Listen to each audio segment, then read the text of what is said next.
Good evening, everyone, and welcome to the Irish column for Sunday, the 25th of May, 2025. My name is Paul Fitzsimons. Just like the green bit around my hair there, yeah, it looks cool. And I'm all dressed up, nowhere to go. But I'm going to bring Martin up there. Hello, Martin, how are you? Hey, Paul, how are you doing? I'm feeling a bit underdressed now, to be honest with you. If I'd known we were going suit and tie, I would have dug one out. I was actually at my niece's communion, with George's communion today, so. And I was going to stay out on the gargle, so I contacted you to do the show and the whole lot, and you said you would, but I said no, I'll come home and I'll do it. But you didn't trust me.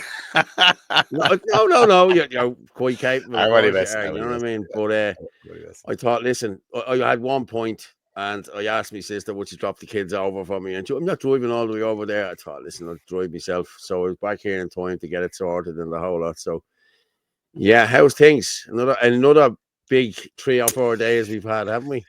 Oh my God. Yeah. Just it's going down the toilet fast, isn't it? Oh Jesus, yeah. It's I'm gonna be honest with you, that the 7 or 8 iPad centers have been closed now. They said they're not using. There's something more sinister happening here. I'm being honest with you. They must be doing these super ones somewhere, you know what I mean, in fields or something somewhere. They have to. There's a lot of scrutiny now, and there's a lot more legal challenges going in, and because communities kind of have a template now on how to fight them, because of work others have done, we'll say, in relation to trying to fight other ones. I think they're definitely having more success in the courts, and there is genuine heat now being put on the profiteers. Do you know what I mean? They're being named and shamed all over the place. People are finding out the names of the property owners. They're showing the shell companies, etc., and all that kind of stuff. So it's good. These things take time, but like I said, there's some fantastic people doing fantastic work all the time in getting this information out there. And yeah, I wouldn't say they're fully on the run, but they're definitely changing tact a little bit. They sure are, I tell you. And we had I seen Tom and Susan up in Blessington yesterday. I'll see if I can find that video. I didn't get a chance to pull down very much now, to be honest with you. But we have a few videos to go with tonight. One of the main videos here I'm going to go with is the migrant fella yesterday. Did you see him saying he was going to stab kids? And now there was a lot of men walking around Tala looking for that man yesterday evening. I'm telling you now. I got more calls. I hope he was found. Yeah. Well, I think the police got him. The police arrested him, as far as I heard. Yeah. Now, if anyone in the comments can tell me this. But there's hundreds, if not thousands, of those walking around every single town in Ireland. They're out in the country. They're everywhere. And if you think that, this is just an isolated incident, or this is just one mental health issue case or anything like that, you're sorely mistaken. There is thousands of them in the country. James, if you think voting and flag waving is going to fix this, you're fucking demented. Okay. Well, what are you going to do, James? What's your plan, mate? Put it in the comments there. I'll put it up. Louise Hoylands. That man was arrested in Ballyfermot. Good. He deserved it. He's probably back out an hour later. I wonder what act they used to arrest him. I've seen up in the account there that he technically should have been arrested under the 1989 Incitement to Hatred Act. It'd be interesting to see what he was actually, what you know what I mean. What was the law used to arrest him, and can he be detained? It should be like doing something like that.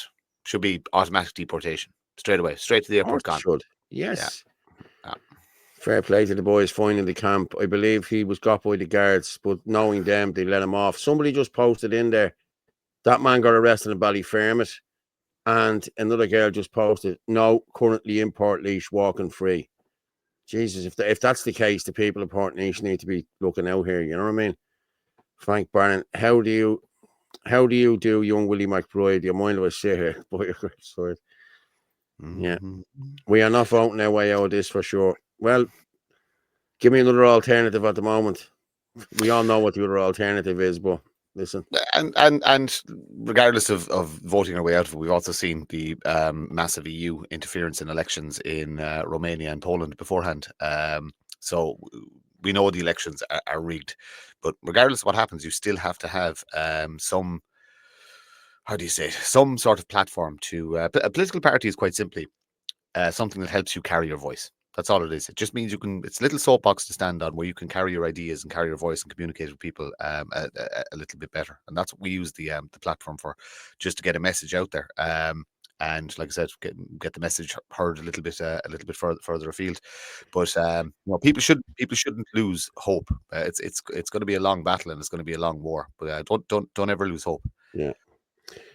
Irish edition there is asking, when the immigration issue is sorted, it will be interesting to see who stays in politics. Many will struggle to offer anything when that talking point is removed. Well, at Ireland First, that's not the only talking point. I can't wait to start sharing my policies. Yeah. No, it's huge. We're working on everything in the background. Every aspect of society is being looked at. Immigration is one of them. Funnily enough, if you can get one policy across the line, which is the rights of the Indigenous Irish person, you fix an awful lot of the problems and issues and stuff like that. And it has such a knock-on effect to public spending. You can actually bring so much money back into the state coffers if you do fix this one issue, that then can be diverted towards your special needs, your healthcare, etc., etc., etc. But the problem is all of those systems have to be overhauled as well, because there is serious. Ireland needs a Doge, that same as Musk is doing in the States. That's essentially what you need. You need an auditor to come in, go through the entire civil service, clean it up, streamline it, make it tidier, make it more cost effective, make it more productive.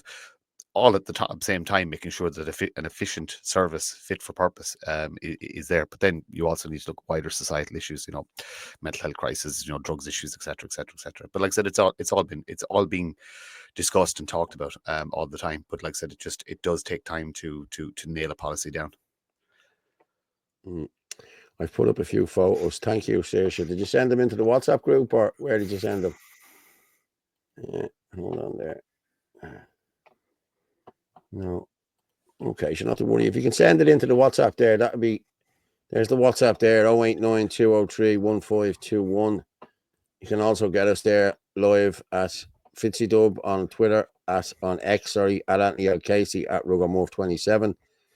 You can get us on Facebook as well, on RuggerMurph and Paul Fitzsimons, and www.theirishchannel.com/live. So yeah, we will be told it's a cry for help. I think, this is exactly what's happening here. He had 4 knives and a machete and a hatchet, I believe. Yes, he had. I'm going to play the video now in a minute. We've 300 and odd on there now. I'll wait till we go to about 5 and I'll put it up. What are we going to do with unelected and unaccountable senior civil servants who hold the real power in government? We will sack them and we will bring in our own if we can. Paul, he's like the man from CNA. Yeah. Ken Donnelly. Paul, I see Columbus Gaelic is looking for a GAA coach. They train and play in Fairview Park. This is Ireland's first migrant-led GAA club that was recently established. You were around to coach. Yeah, I'm not allowed. Unfortunately, I'm not allowed at the moment. I'm because I have a case pending still, my appeal. So, yeah, I'm not allowed. .yoh. Irish edition saying goes to the Sinn Féin United as well. I actually have a video there that Dee did the other day outside the courts. I was in town the other day and Ferg rang me and he just sent me a text. He said, just up in the courts thing. And I was only in Abbey Street, so I jumped on the tram and I went up. He was in court with Patrick McGreal. Patrick McGreal had them. Jesus Christ, the judge was baffled. Like, he's talking. He has them wound up. He really has, you know what I mean? So we went up and anyway, and Ferg had caught him before I got up there. He caught Jerry Adams and asked him about his paedophile brother and why he was covering up for paedophilia in the party, and then Dee caught him. I'll play Dee now in the next few minutes, but I tell you what I'm going to do. I'm going to go with this migrant fella, right? Because everybody is talking about this. 5 minutes long. We'll go with this, and we'll come back and talk about it. Irish, I'm coming on top of you now. I'm going to be slicing your baby's kids and you before everybody. Get ready, motherfuckers, because you pissed me off too much. Big mouth bitches in Tala. I didn't know you're that tough. But then I'm on my way to you, baby. If you don't come to the square, I'm gonna have to come in your house. So make your choices fast. It's 1 hour, I'm there. It's 12 now, 1 o'clock, I'll meet you at the square, bitches. Minutes to get out of here.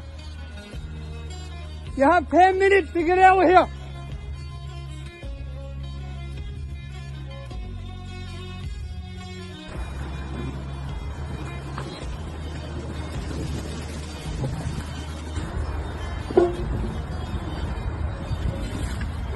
This is why all these camps need to be broke up all over the country and shut down. These are dangerous men here. Blades, knives, threatening members of the public. All sorts we have here. These camps have to be tempered. We can't have this stuff in our country. Men threatening our fucking women and kids like that. Who the fuck does this man think he is? To put all our women and children in danger.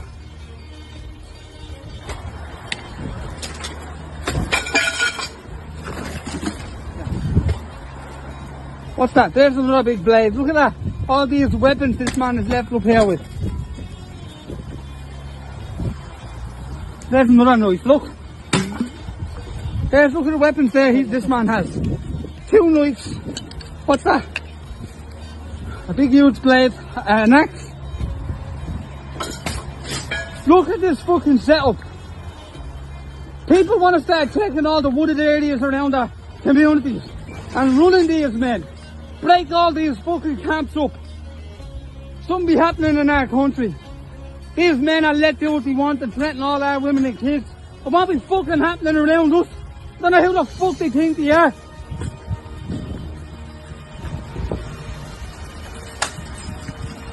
Take it all down, boys. The whole fucking lot.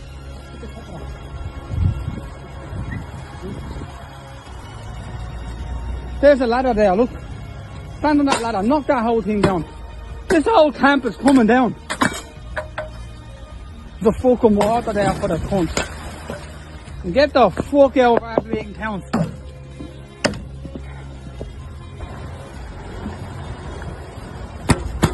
Fucking cunt.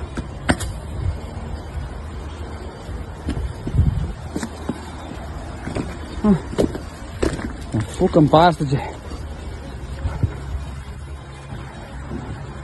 That's it now. That's what you all want to start doing in your community.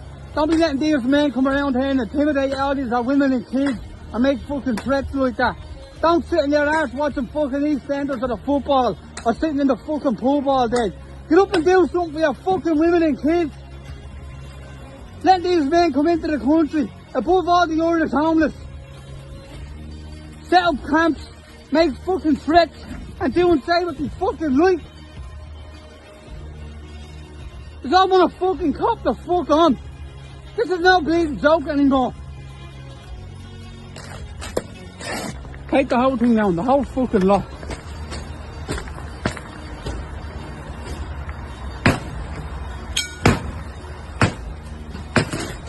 Over here now, yeah, well done. No more fucking camp for this cunt. Coming in here, the fucking freeloader. Threatening our women and kids.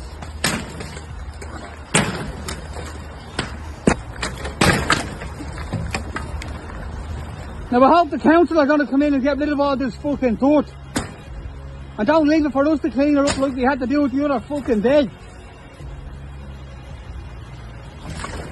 You all know where this is. The car that were driving up and down that motorway all day, they knew where this man was. Knew he was a threat to the public. I never fucking done that.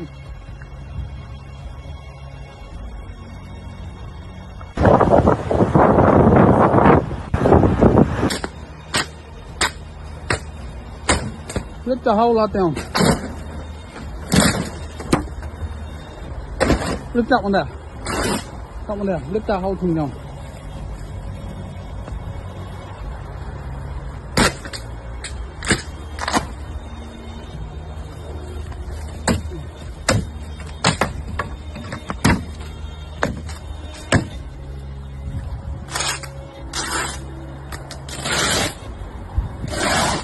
how it's going. Check all their areas because there's dangerous men like this all over the country. Hiding out in the fucking parks, all the buses. Get up and do something about it. This isn't a fucking joke anymore. There you go. That's all the blades this man had up here. Look. Hatchets, knives, fucking. Look at that.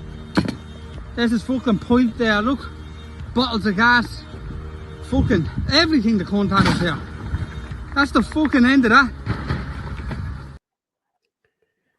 That was going to be a big camp. Did you see the wood and everything they had there? Fair play to that man, yeah.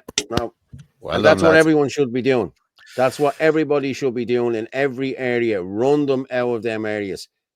They're in all them. Like, so that I drove up the entry yeah. today. Yeah, go on. Sorry. No, I'm just saying all that materials that's there. That's bloody expensive. That's not cheap. A tarp isn't cheap, and there was accounts about maybe 9 or 10 different tarps being used. Right? There's tools there for. Yeah. That's essentially what's there. Is the crap I'd bring camping with me. You know what I mean? Who's funding that? Exactly. Where did this stuff come from? Yeah, you have to somebody is dropping that up. Yeah, no, you can't. Yeah, so destroy them. You NGOs. see them, destroy them. Destroy those camps. Yeah. Destroy those camps. We should not have anybody living in hedgeways or streets in this country. Especially not Irish people. We definitely shouldn't have Irish people homeless. But these lads have no right to be here. So if they're in your community, go in and do that. A couple of lads just go down, sort it out, get rid of it, done and dusted. Someone's asking, was that in Drim? No, I don't think so. I think that was on the N4. I think it was on the motorway. They were just in off the motorway on the M4. I think someone could come on and tell me if it's not Irish tradition. Many millions of Irish can't speak it because it's our government's policy since 22. All Jerry was doing was being arrogant and class deflection. A fair question with, yeah, I agree. I listened to these thing. We're up to 700 there now, people. So, yeah, I'll play these one now in a minute. Feel angry at those who refuse to see what's happening, putting us in danger. Yes.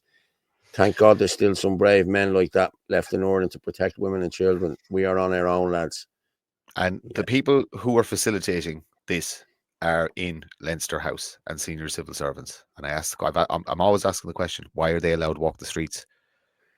Right, your councillors, your councillors, your TDs, they should not feel safe walking the Irish streets. They should be harassed. They should be chased with camera phones. They should be their lives should be made a absolute living hell until they turn this around and actually just enforce our bloody immigration laws. Yeah, Danny boy, you don't need school or government to teach your own language. Plenty. Irish tradition. Listen, mate. What Jerry Adams did the other day, he knew D couldn't speak it. Okay, I'm going to play the video now in a minute and we let people decide themselves. Okay, but look, give it over, will you, mate? You're really annoying now. You're pissing me off now. I'm being honest. You're just full of negativity, you are, man. There's people in here trying to get on here, and talk and put up comments, and you're just full of negativity. Everyone has a part to play. None too big, none too small. Yes, 100%. Exactly. Yeah. And there was another video there going around. I'll see if I can pull it up in a while. There was probably 40 drills and Kango hammers and shit all in a box. Obviously, we're going around robbing people's sheds or robbing vans. You know what I mean? Like it, yeah. Yeah, it was used looking stuff, yeah, so more than likely. Yeah, is Anthony and Orla coming on? I got something that would be a sight to see today. Yeah, thank you, Jaden. And stop slagging me age as well, okay? I've been told not to be letting you slag me age. That joke is gone now, hasn't it? That joke is done, yeah.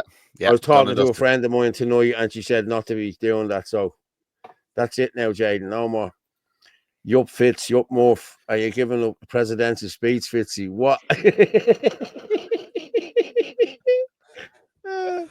Come in and tell you, lads, if we could get enough councillors to vote me in there, I'd fucking run for it. No better man. No better man, I tell you. Yeah. He had helpers, yes.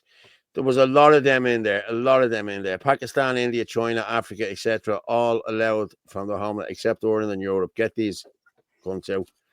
It was on the motorway. Yeah, thanks, band again. It was on the motorway, yeah. Coolock has people that do park patrol going on months. Yes, they have. I know the people who do it. I get pictures sent to me every evening, just before it gets dark. And the women, and I think it's women who do it, because the same person sends in these every night. You know what I mean? Fair play to her. She knows who she is.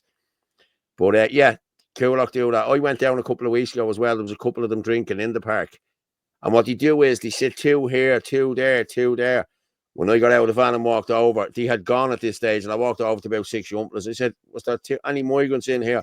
Oh, I remember you. You ran in the elections. You're all right. No, we ran them already. We did, mister. We ran them already. So the kids and all are wide to it now. You know what I mean? Yeah. Did I pull up Dee's video there? I'm going to actually play Dee's video with Jerry Adams, right? And we'll come back and talk about this. Okay. Let me see. Can I get Ferg's one first? Hang on. No, we'll go with this one. We'll go with this one. Yeah. Jerry, can I ask you a question? I just wanted to know what you think about the legacy of Sinn Féin now, that the majority of people in Ireland class Sinn Féin as the biggest traitors to the people of Ireland. Have you anything to say on that? Are you recording this? Yeah. Well, why didn't you tell me that? Don't have to, it's in public. You do, yeah. No, not when it's in public, Jerry. Jerry, come on. No, but have you anything to say about that? That's what Sinn Féin is classed as now after all the years you've put in. And now they're classed as the biggest traitors to the Irish people. Not at all. Not at all. And thank you very much. Not at all, what? I've nothing to say to you. Thank you very much. But no comment on all, the local election, the general election, when Sinn Féin was being run out of areas because we believe that they've turned their back on the Irish people. Just stand in the next election, sure, and we'll see how you get on. Well, what does that mean, though? Surely you're public representatives, and if public are running a particular party out of an area, that would mean really that the public I don't are accept. happy. I don't accept any of that. No. You don't accept You've that? been intrusive enough, so thank you. But in public, Jerry. It's nice talking. Well, I just wanted to know what your opinion was on them being called the biggest traitors to the Irish people. Well, okay. Well, thank you. I mean, you're a WEF member that's destroying this country on behalf of Sinn Féin. Will you prick na hell, young? Sorry? And will you prick na hell, young? I don't. No, if you think you're demeaning us by being deprived of an Irish language in the schools, and now the children are being denied Irish, I'm glad you've done that, Jerry, because you've just shown what the Irish have done. You've just shown what the Irish government are doing to the children of Ireland now by taking the Irish out of the classrooms and teaching them to learn Muslim language instead. So you just let yourself down there, Jerry, by trying to demean me with that. You just let yourself down. Yeah, you did, to see if I could answer you back in Irish. That's what you're doing it for. Yeah. Current fans in case if we culture. No. Culture. No, Jerry, no, not at all. The immigrants, do they speak Irish? Do you speak Irish to the immigrants? I speak Irish to anybody that can speak Irish to me, but I can't obviously speak it to you. But Jerry, they're taking the Irish out of the schools they're taking the Irish out of the school on the children, and they're making them go to Muslim mosques and learn how to pray and pray in Muslim language. That's what they're doing in Islam. Then you're starting to demean me here because I couldn't answer you back in Irish. And this is what they're doing to you. And Sinn Féin is advocating this. Sinn Féin advocated the first mosque in Kilkenny against the people's wishes in Kilkenny. That's the way I speak, Jerry. I know, but that's because I'm deaf. I'm deaf. And that's why I speak that way. But now one of these men is trying to rush him away. Jerry, at least you didn't get up and jump. I'm in a court case. It's a shame what you're doing. But you've nothing to say on Sinn Féin being classed as the biggest traitors to the people in Ireland. I have said all I want to say. Okay, he said all he wants to say. Thank you, and anyway, for answering us back at least. Want to give me a hug? Oh, not at all. You're all right. I have a husband to hug. You're all right, Jim. Good luck, Tom. A true patriot. Right, okay. There's Jerry now. His henchmen come in behind us to run him. But he has nothing to say about Sinn Féin being classed as the biggest traitors of Ireland, classed by the majority of people in Ireland. And Jerry tried to demean me by speaking to me in Irish, but when I asked him what he thought about the Irish being taken out of the schools on the children and being forced to learn Islam and pray in Muslim mosques, he'd no answer for that. Over and out for the moment, this lad got him here earlier on, and they were all standing here, over and out for the moment. And we're going in now to support who? Patrick McGreal.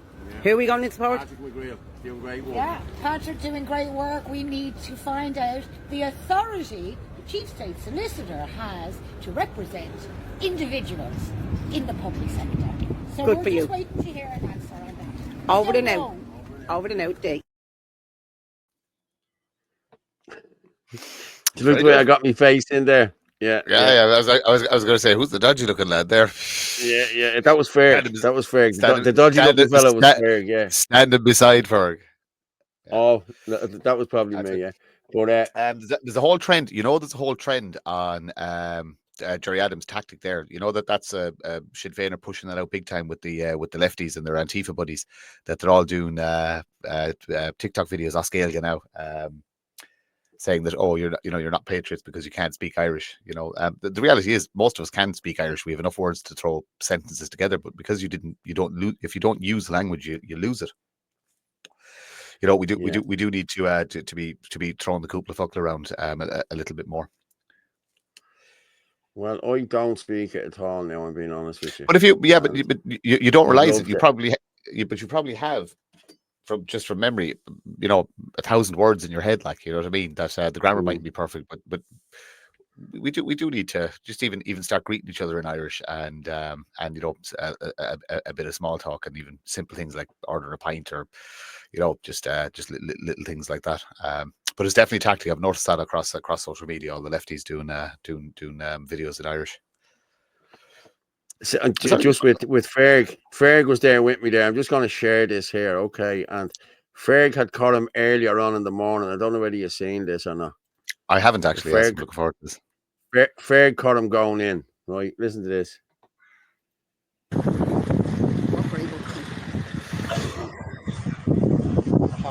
way round, Dave. Wrong way round. Mr. Adams, stand to say about covering up for your brother, the paedophile, for over 20 years. For all the other pedos out with your party meal down to Dublin. Stand to say about them now. How are you?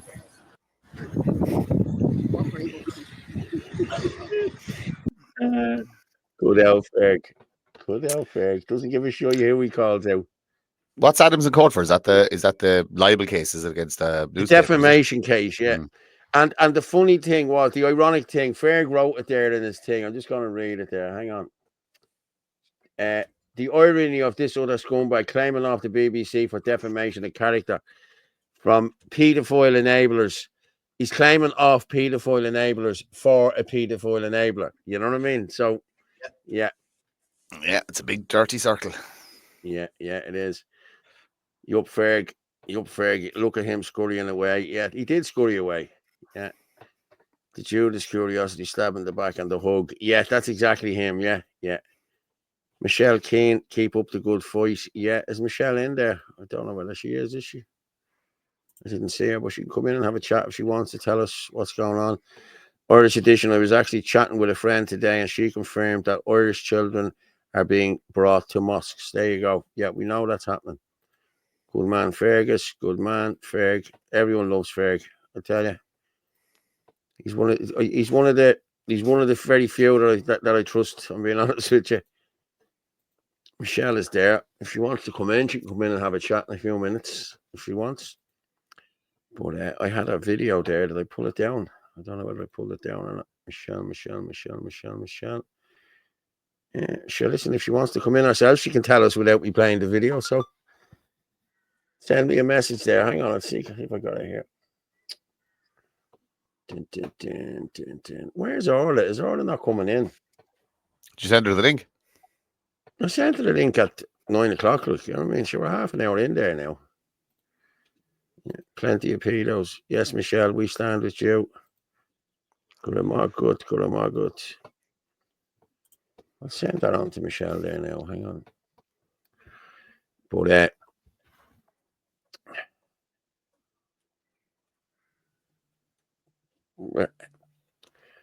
you were down in Kerry. You're walking down in Kerry, are you, Martin? That's where you were, is it? Or that's where you're from? Or are you from Kerry or whatever? Your mother or father? I don't know what you're talking about, Paul. Where are you from? Are you not from Kerry? I thought you were from. I Tipperary, are you? Tipperary. No. Yeah, no. Yeah, no. Yeah, okay, fair enough. Yeah. Yeah, okay. Right. I stay on the move, Paul. Yeah. Like myself. I'm on the move myself again there. Just let me forward this to myself. And then I'll forward it to Michelle. Let Michelle come in. Good evening, Michelle. Yeah. Simons. Are you watching, Orla? Is there something wrong? Can you not get in, Orla? Casey is typing. She's active in the WhatsApp groups. Yeah, no.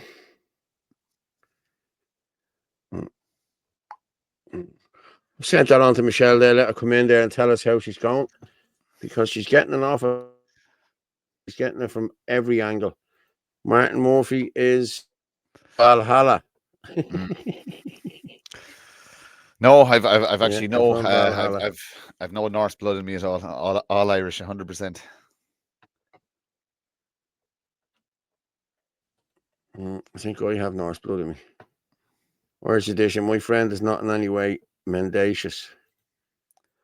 Morph is a man of mystery. He is from everywhere and nowhere at the same time. The May joke. The man joke, you meant to say. Yeah.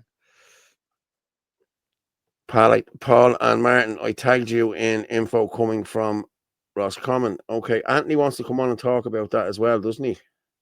He does, yeah. Martin, I thought you were from Mayo. Yeah.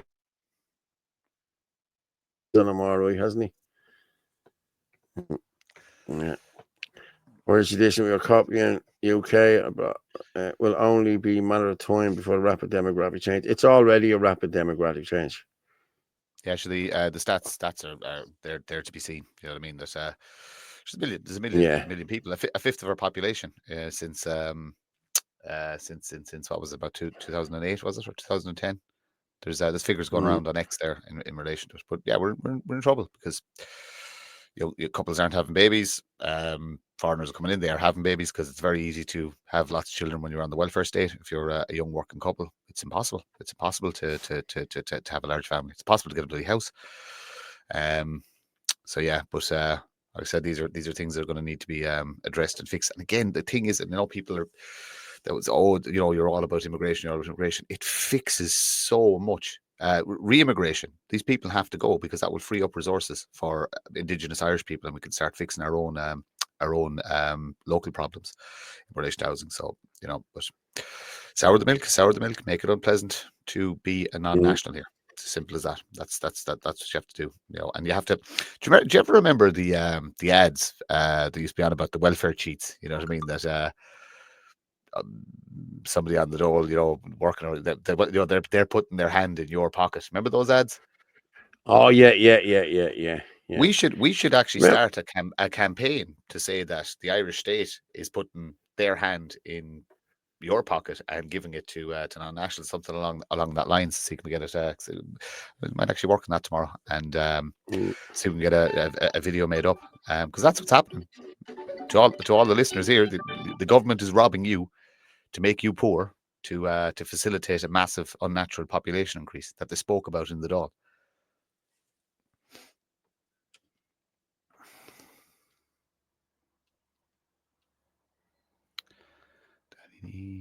Sorry, I turned my mic off there for a minute. I'm just going to let Michelle in here. Come in and let us see how she's getting on. Hello, Michelle. How are you? Good morning, guys. How are ye? Hi, how are you? Good. Hi, everyone. How's everything going? Good morning. Where are you? I'm doing great. I'm just after being at the Super Sevens basketball final blitz with my daughter, and they reached the final. They didn't win, but a great event.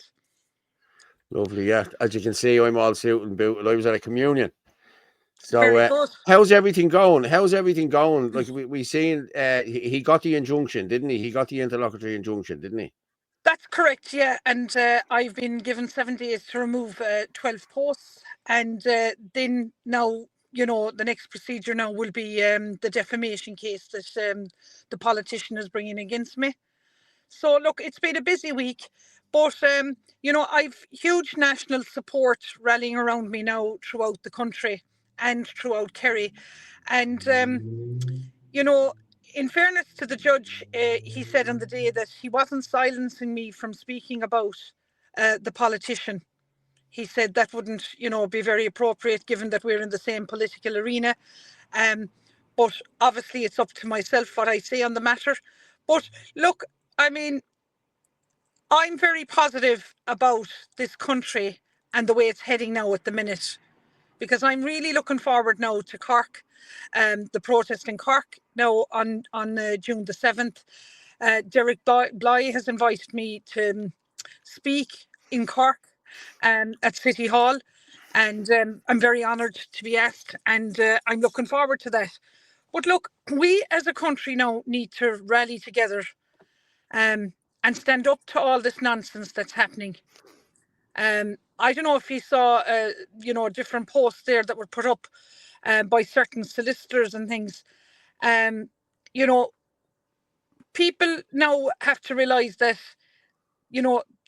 they can't get away with defaming me. And now I'm going to seek justice, and I'm a bit like somebody waiting in the long grass for all of these people. And I will fight tooth and nail for my country, for my freedom of speech. I at all times have had the backing and the support of the Irish people, and I think now with what way everything is going in this country, it's amazing how everything now seems to be getting interconnected. Yeah. I'm on a huge mission with the Electoral Commission now, and getting, I have to now provide my evidence from the marked register of elections to the Garda Síochána for the fraud investigation case.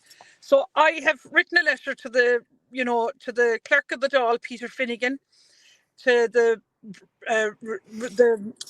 returning officer in Kerry, Padraig Burke, and to An Taoiseach, and to the Electoral Commission now, seeking permission to use part of the marked register of election as part of my investigation, case with An Garda Síochána. And unfortunately, they have now left me with no option but to seek this now through the courts, because they seem to think that I'm going to go away. But I'm not. I'm making it very clear that this investigation, I need to use the marked register for the purpose of this investigation, because I signed a statutory declaration when I received the copy of the marked register stating that, I wouldn't share any, or, there's various things you have to sign in that. So I can't use it without their permission. And, this again is another, I believe, a political block by Peter Finnegan, the Attorney General, the government, the returning officer, in the hope that I'd go away and that without this evidence my case will be no good. But I have an awful habit of working away like a beaver in the background with things, and then I bring out the ricochets when I need them. So I kind of think I like to do things silently. I don't, when I come out with it, there's a pile of things done in the background. But, I'm not going to be silenced in relation to this. And, I know I'm onto something. The Electoral Commission know I'm onto something. They've already admitted there's 500,000 people on the register. When I came out of the court the last day, in Tralee Circuit Court, it was packed, and one fella came running out after me, and this gentleman was from Killarney, and he said, "Michelle, you're 100% correct. My father is dead for years," he said, and he got a polling card in the post.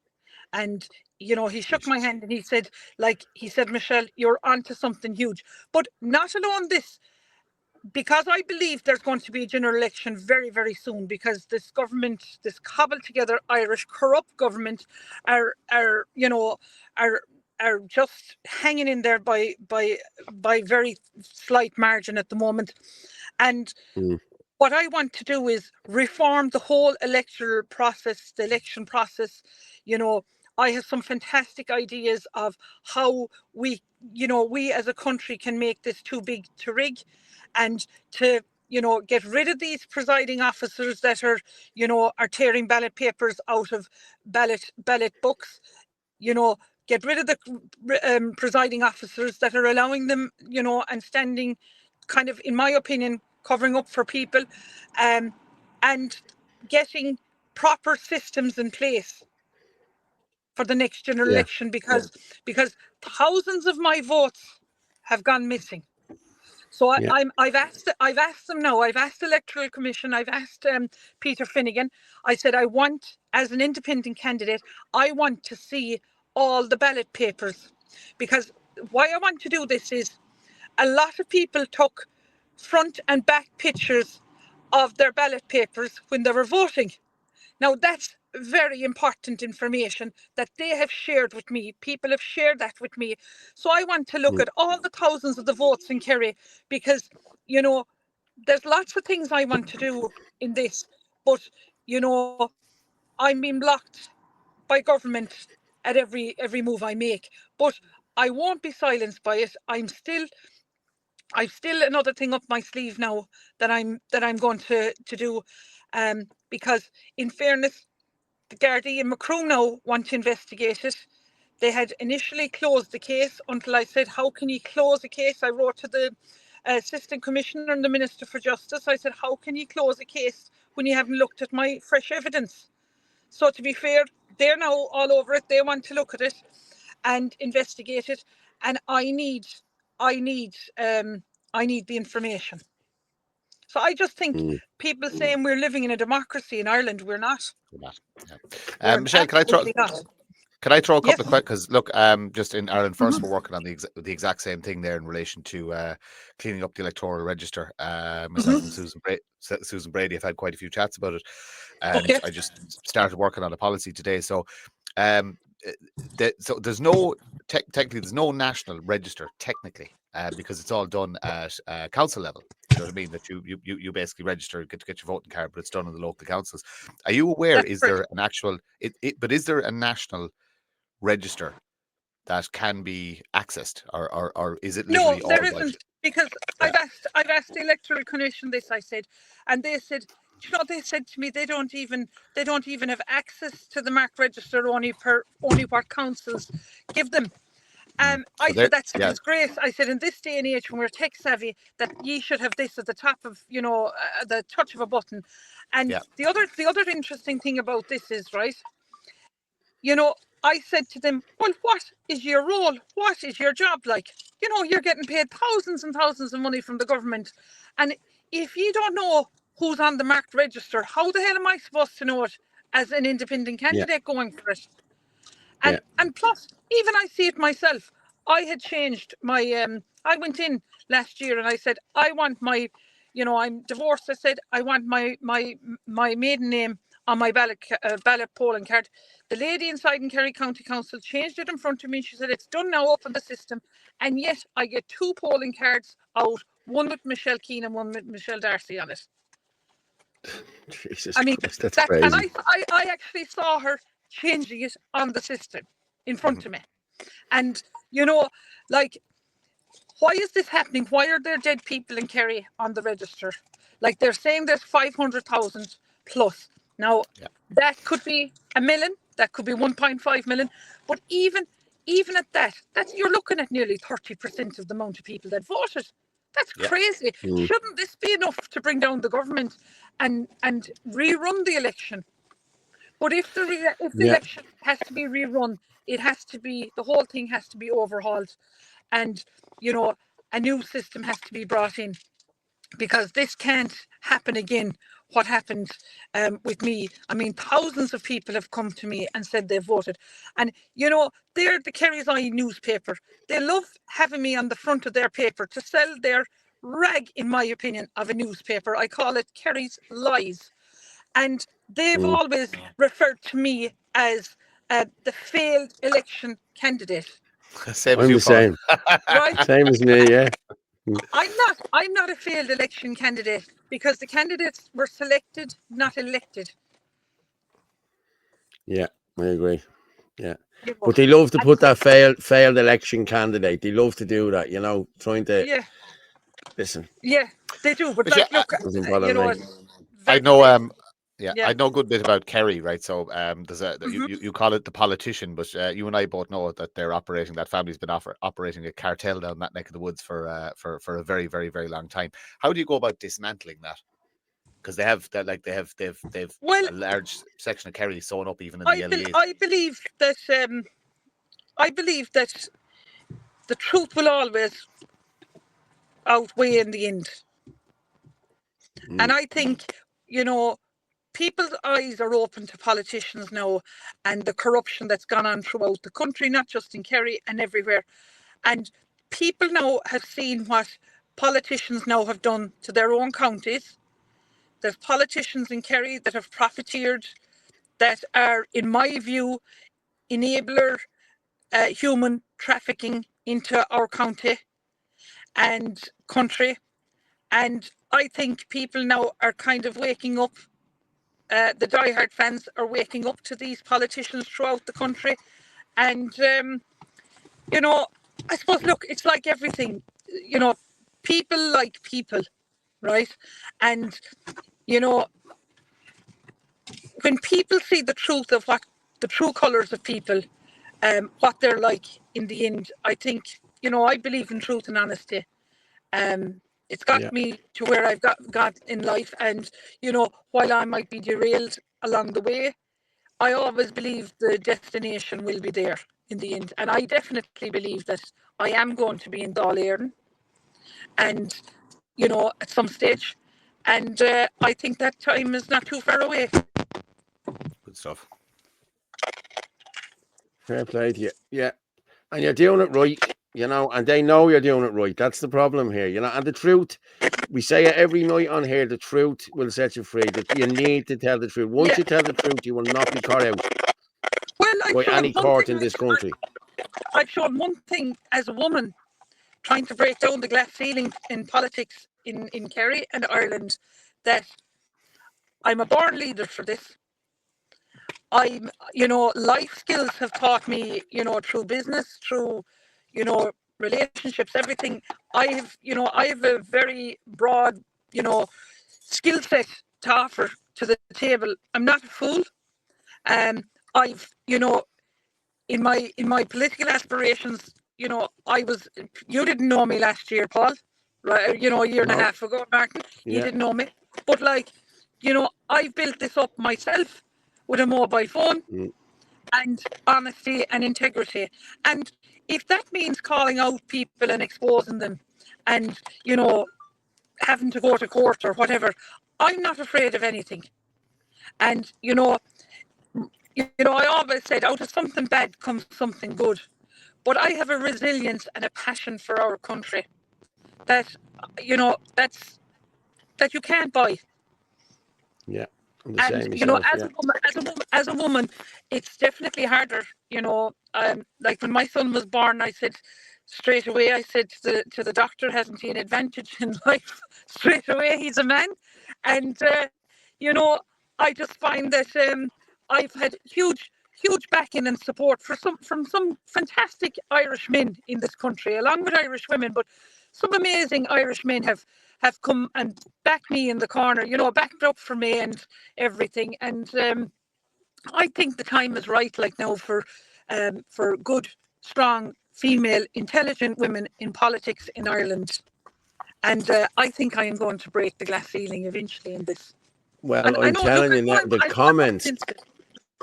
If you see the comments, you can see, I don't know whether you can see the comments I'm putting across the bottom there, but you're getting nothing but praise, and you're a brilliant woman, and you know, Michelle is a true warrior. Yeah, fair play to you, I have to say. Your mic is it's making noise. Sorry, that's what they're saying to me there. I'm in the car. I'm in the car outside Dinjo's in Castle Island. Dinjo's brilliant. I'll tell you what. Listen, I'll tell you a funny. Imagine this is for the viewers. Imagine Simon Harris trying to debate Michelle Keane. I'd pay money to see that. Exactly. So would I. Well, I tell you something. The first thing I do is I give him a run for energy. Yeah. Oh my God! I tell you, that'd be hilarious, you know, because it's just, you know, he's the epitome of a weak man. You chew him up like bubblegum, but it'd be hilarious. Look, guys, I look at what's in the Dáil now at the moment, and I look at the shower of gangsters and traitors that are in there, and I say to myself, you know, I'm surely a million times better than those people. I would never sell out my country like what they did. Yeah. And what they continue to do. And even the clip there of Jerry Adams that Fergus did there, and that, you know, you were there, Paul, as well. Like, the arrogance of them, it's like he's sitting back now, and it's like, you know, this was all planned. This was like all planned for years. And he's a WEF member. We know that. You know what I mean? We know that. Yeah, you know? but there are politicians in this country, and they're setting up companies and trusts abroad in the Cayman Islands, Switzerland, Portugal, Barbados, to name but a few. And there are politicians in this country, and they're getting finder fees of millions of euros to facilitate, to be facilitators, to facilitate IPAS centres throughout the country. But what I have a message to these politicians is, the net is now closing in on you. And this will be exposed. This 100% will be exposed. And, you know, the conflict of interest between politicians and the money they're making, like Helen McEntee's husband there, look at the conflict of interest there it is with her and him in this country, and what the money they're making. These people are laughing at the likes of you and me.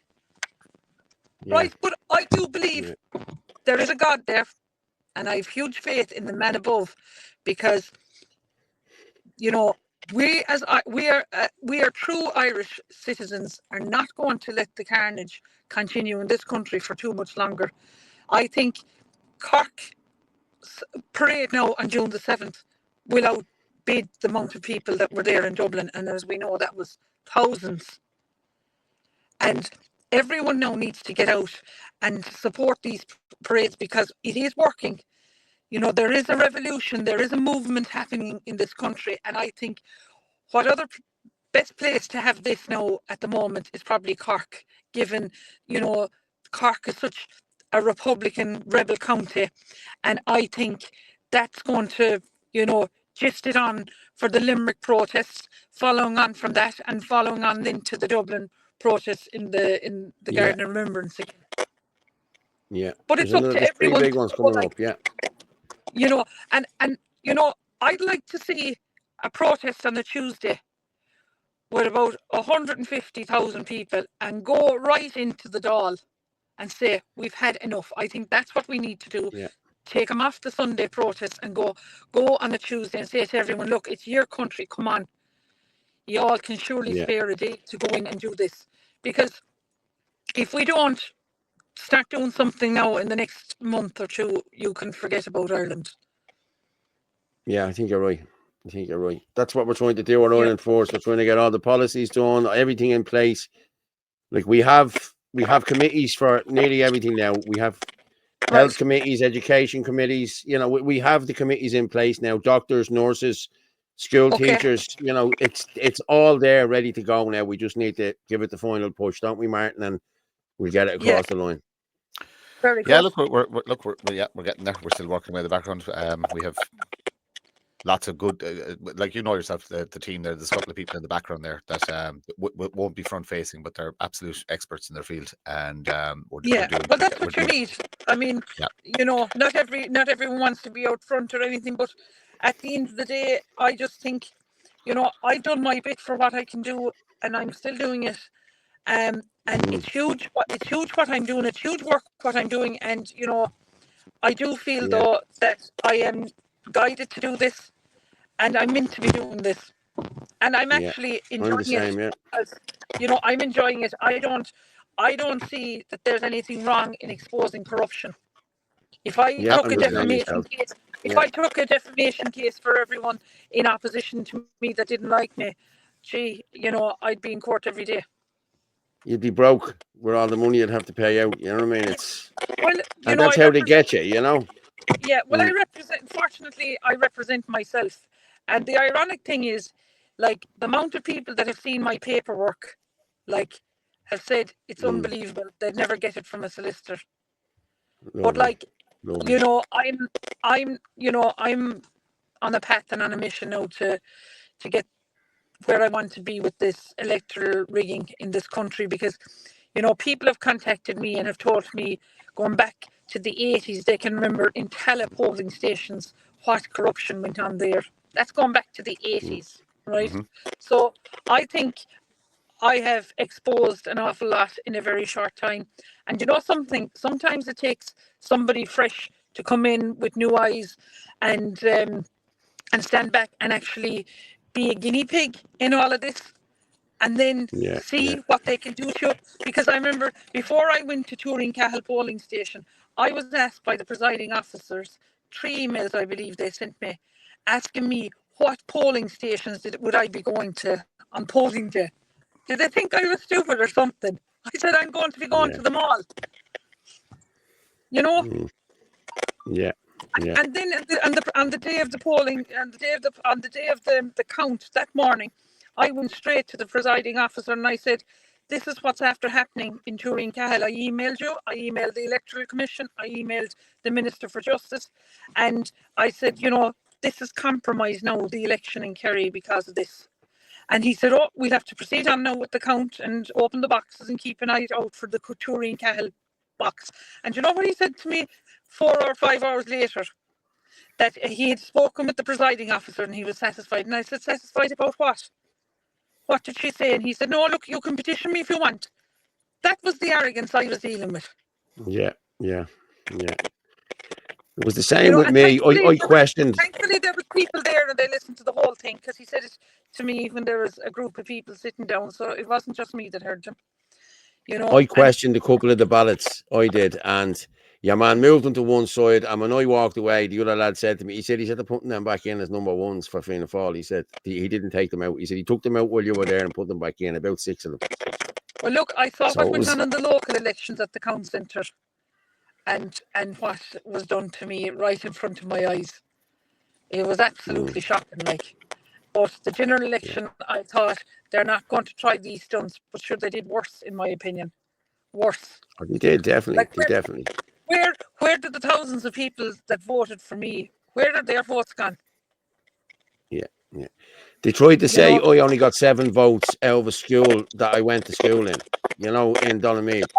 Like I had 7 votes before I left the place, because my mom, my dad, my brother, my sister, come on, like, you know what I mean? Come on. Yeah, it was crazy. But look, I'm confident that I will reach where I need to reach with this. And as I say, I'm working away on it in the background myself, and I am going to get the answers. I want the sealed documents to be kept, until this investigation is over, because the answers lie in those. Yeah, someone just said, Michelle, you're right. You can run all your life, but like the system is rigged. It looks like it is. You're wasting your time. I don't believe the people of Ireland voted for these traitorous criminals. Well, they didn't. There's no way McEntee broke records. There's no way Simon Harris broke records and Philip Dwyer got 1 vote out of Newtown and Kennedy. Come on. No, like the thing is, they were selected, not elected. And the thing is, if you remember back to when they were canvassing, there was an air of complacency about them. Like, look at what happened to Simon Harris in Kanturk with the lady in the healthcare thing. That was shocking. And yet, it seemed to rub off him like it. They thought Bertie was the Teflon T-shirt. But I suppose I go back to Charlie Haughey. When Charlie Haughey says, well, if you think I'm bad, wait till you see what's coming up behind me. It's true. They make them. I have Kevin. Angels. I have Kevin Coyle at the text interview there. Same here. Kevin was told an hour before the end of the locals he'd been elected. He just missed out by 80 without a recount. There was no way they were letting Kevin Coyle get in there. They would have counted all night. There was no way they were letting Kevin get in there. Wait till you hear this. Certain politicians running in the race from me had my name blackened so much with Kerry County Council. They said she's going to go mad, right, at the Count Centre. And they got Kerry County Council got extra security in. And one security guy told me about 5 weeks ago, he said, Michelle, my job was to watch you for the day, right? And he said he kept going over to them, and he said, are you sure you're talking about the same woman? Like, she's a lady. That's now how corrupt they were to try and blacken my name. Yeah. You know, Jaden but sent a small video. People do realise the good I have done in the last year and a half. Jesus, you can see it, of course. Sure, we all see it, Michelle. You know what I mean? So we're all following your lead here. You know what I mean? I'm a worker. You know, I'm not a talker. I'm not one of these ones that come on and say, you know, this. I actually put my shoulder to the wheel, like, and just get on with it. And like, you know, they have all teams around them. They have PR gurus trying to stop me, and they have people in TikTok on the second floor in TikTok in Dublin, trying to take down my accounts all the time when I mention certain politicians' names. You know, they have so much going. I have like a family first and foremost behind me, you know, to care for.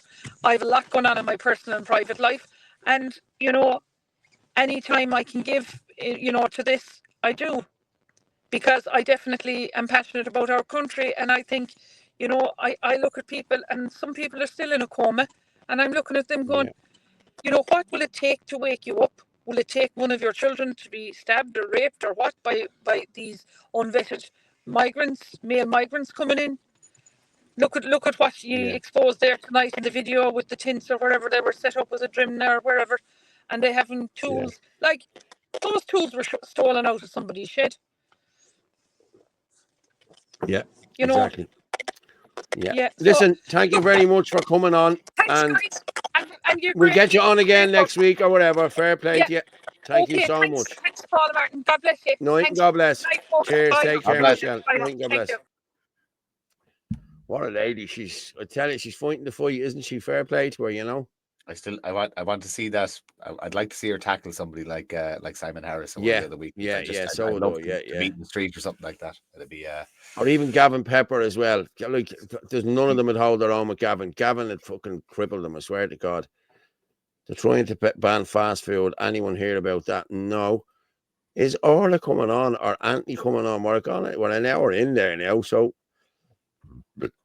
actually I'm gonna just play Ferg's video here. No, I'll wait for Ferg's video because it's about vaccine, so we'll wait towards the end for that. But I'm gonna play This is Git talking about Mo Cara. You know that gobshite from Leiden. Yeah. Gobshites.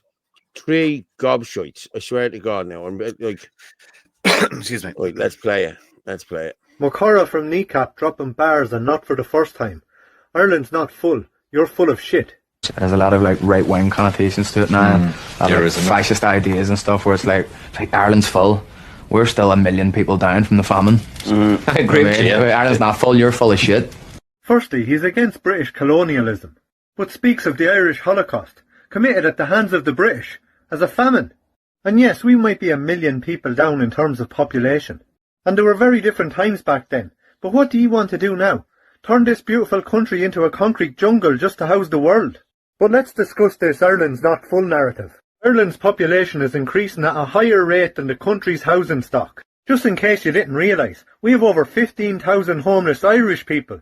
We have a hospital waiting list crisis. Over 706,000 on waiting lists at end of September. The numbers now are said to be between 8 and 900,000, in a country with a population of just over 5 million. Over 6 in 10 GPs not taking on new patients, survey shows. It's getting worse. GPs close lists to new patients amid heavy workload.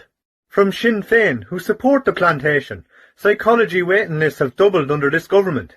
21,132 people are now waiting on primary care psychology services. And that's just primary care psychology services. Over 4,000 children and teens waiting on psychology appointments in Cork, alone. What exactly do you think happens to all these services in crisis when you add people to the population, let alone an uncapped number to the population? They get worse, a lot worse. That's what happens. So see, Ireland is full, and Mo Cara, it's you that's full of shite.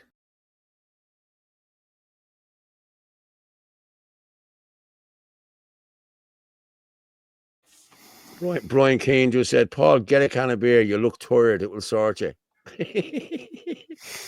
I think it's the beer that's had the blade setting me eyes funny. But I'm going to get one now in a minute. But, what's the crack with this name? Look, I don't listen to any of that No, whatever they do. I'm sure. Did it's he sing terrible. in Irish? Did he rap in Irish or something like that? I don't know nothing about him. I just have know the they're clue. three I have the fucking clue. idiots. I know there's a lad in a mask, and then there's a lad who doesn't, his Yeah. face doesn't look right, and then there's a small lad. I don't know. Look, I don't know anything about them. Yeah. What did they get? Sorry, they were the UK. They were done for something in the UK for incitement to violence. One of them was done for an act of terrorism. Yeah, for the Palestinian flag or some shit like that. Yeah, and then he had. I watched the video last night of them doing a show somewhere, and they're all Palestinian. Listen, there was a handful of the crowd singing it. So they're shower retards, right? That's fair enough. Shower retards, yeah. Now you have it. So, I'm going to just play Ferg's video here for a minute, right? Because Ferg, and he's like myself as well, and I agree with him.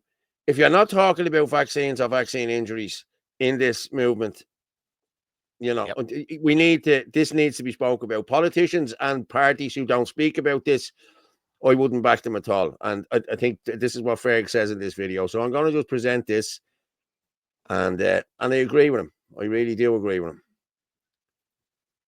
So let's just. You can come in yourself there. I'm going to drop both of us down, but you can come back in yourself. I have to go to the toilet, so I can listen still.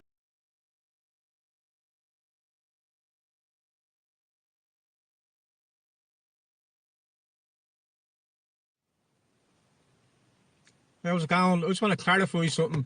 I was on a talk there the other night, and yeah, I just want to reiterate something that he said.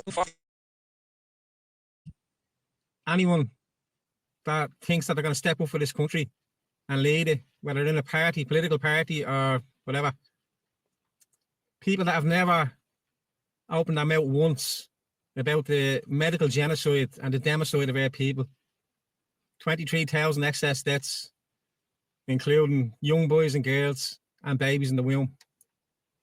And certain people on our side, they've never tackled it. They've never opened their mouth about it. They've actually shied away from it. So for me personally, if you say that you love Eire and you love our people, why aren't you going after the murdering bastards that have slaughtered 23,000 people of our own people in a medical trial for monetary gain? Something doesn't add up for me. So for me personally going forward, I will not be standing with anyone politically or otherwise that does not speak up and does not actively go after the monsters that have slaughtered the likes of Ava O'Brien. We all know about mass immigration, illegal mass immigration, and the dangers that it brings. It's in our face every day of the week. My whole thing about this is that we can send those foreign criminals home. The likes of Ava O'Brien is never coming home again to a family that's left destroyed, absolutely distraught with grief over losing that little girl. And many of them are all around the country. And many people have been left with no quality of life whatsoever because of the poison and those fucking injections.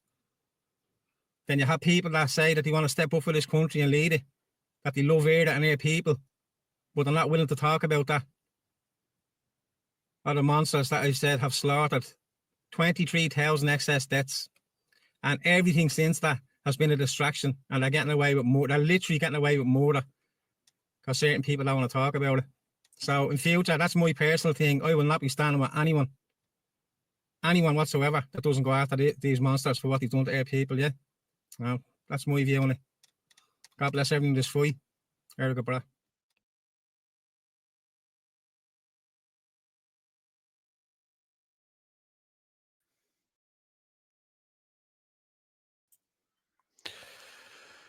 I see the mere mention of vaccines on your Facebook account has StreamYard is having trouble streaming to your Facebook account. But Ferg's dead 100% right. You're on mute there, Paul.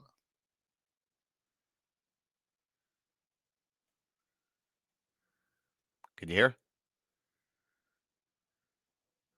Yeah, I can hear. I thought that was finished. It's not finished, so I'm just going to finish it off there now. Oh, sorry. For Ava. Yeah.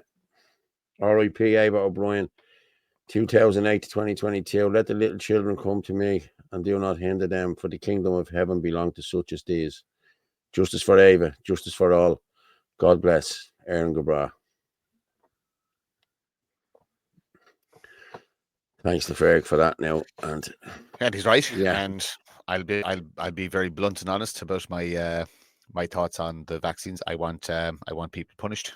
I want severe punishments. I go so far as to say it was an attempted genocide, and the punishment should be equally as severe. You know, what the state did to me during COVID, I'll never forgive. I have family members that are vaccine injured. You know, so I'm not forgiving it. They're all going to prison, as far as I'm concerned. It might take time, but they are all going to prison, as far as I'm concerned. Or something else. We might come up. I'm just going to address this Irish edition. I wouldn't pay too much attention to Ferg. Let's be real honest. There is not one person here that if you found a lump or bump would go to Ferg for medical advice. Now, what's that shit meant to mean? Can you not see what's going on around you here, Irish edition? Like, come off it, man, will you? Like, you're talking out your hat here. Like, there's thousands upon thousands of our people dead, excess deaths because of this vaccine. And you're going to bury your head in the sand and slag off a guy who's trying to speak up against it. Well, I'm not having it. Any more of your shite like that now and you'll just be banned. Okay? You're a fucking lefty. But, sorry. No, it's just bullshit, you know. Yeah. Look, it doesn't matter. People with opinions like that are. Look, and you have to remember, there's a lot of people walking around. Okay, what I've noticed is people are more than willing now to talk about it, and the majority of people who took the injections know they've been injured. They know that they've been violated. They know it was a scam. But if you have a potential ticking time bomb in your body. You don't want to think about it. You don't want to talk about it. You don't want to. I do understand that. I do understand that. But look, that the simple fact of the matter is we have to ensure that it never happens again.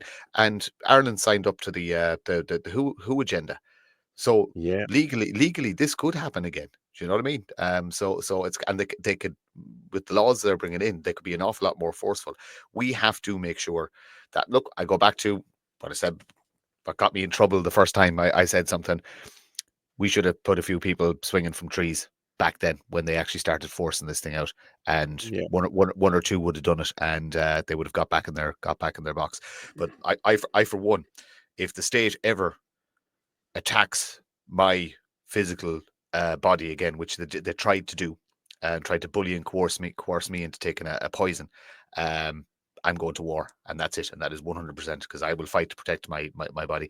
You know, we must address at some stage as well the bloody the opt-in for the organ donation, that the state now owns your organs. Has the opt-out website gone up yet? If anybody in the chat knows, or you know what I mean, how do you get off the list, so to speak? I'm sure it'll be very interesting and very difficult to do. Yeah. Kevin Coyle, there was a video there. Someone said something about a video. Yeah, I think it's 10 o'clock in the morning, Kevin, the court case is. So anyone come in and help us out there, because we need your help tomorrow in court 24, I think it is. I'm sure someone will throw it in there for me. I think it's court 24 in the High Court, 10 o'clock. If you could all make it in there and show your support for the people who took the court case and for the people at Coolock, please come in and do that. Thank you, everybody.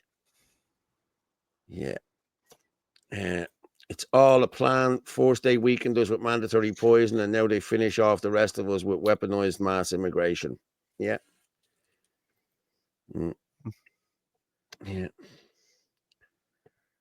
That was actually that comment there. That was the same around most of the world, because the same thing happened in New Zealand and other places, Canada, as far as I know. That there was huge amounts of exemptions and people getting exemptions. Yeah. No needles at the end of the syringe, etc. Look, there was an attack on humanity by nefarious individuals, whether it be purely for profit or it was more nefarious to do with fertility and culling the population. We still don't have enough data, but we're not far off the 5-year mark. A lot of people said that you're gonna really see the effects of this 5 years after the rollout, and we're not far off it. I'd like somebody to do a study in relation to fertility levels in Ireland. You know what I mean? Not sure how you even start that or go about that, but just to measure it from now, do a 10-year study and see if fertility has actually been affected, because I've no doubt in my mind that the study will show that it has. Didn't you ask me earlier about this? The houses going up for sale in yesterday. Yes. Oh, the queue. Yeah. But there is actually, the lefties pointed out, no, there is white people there. 5. Yeah. We play this and come back. The fields of Athenry, where once we watched the small free birds fly.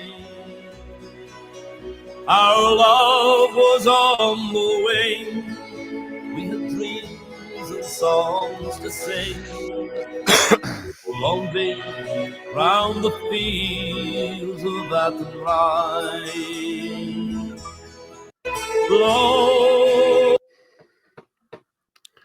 Wow, that's. Remember when the only thing you queued for was concert tickets, and now people are queuing for a fucking house, and they're competing with the entire bloody the world essentially at this stage.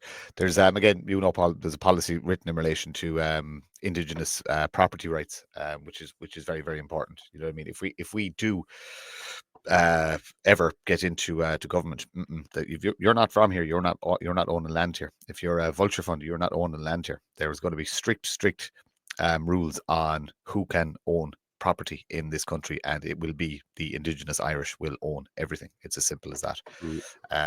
You may over time earn the right, and you will earn it, to own property, where you've served the state, so to speak, and integrated into the system over a decade-long period.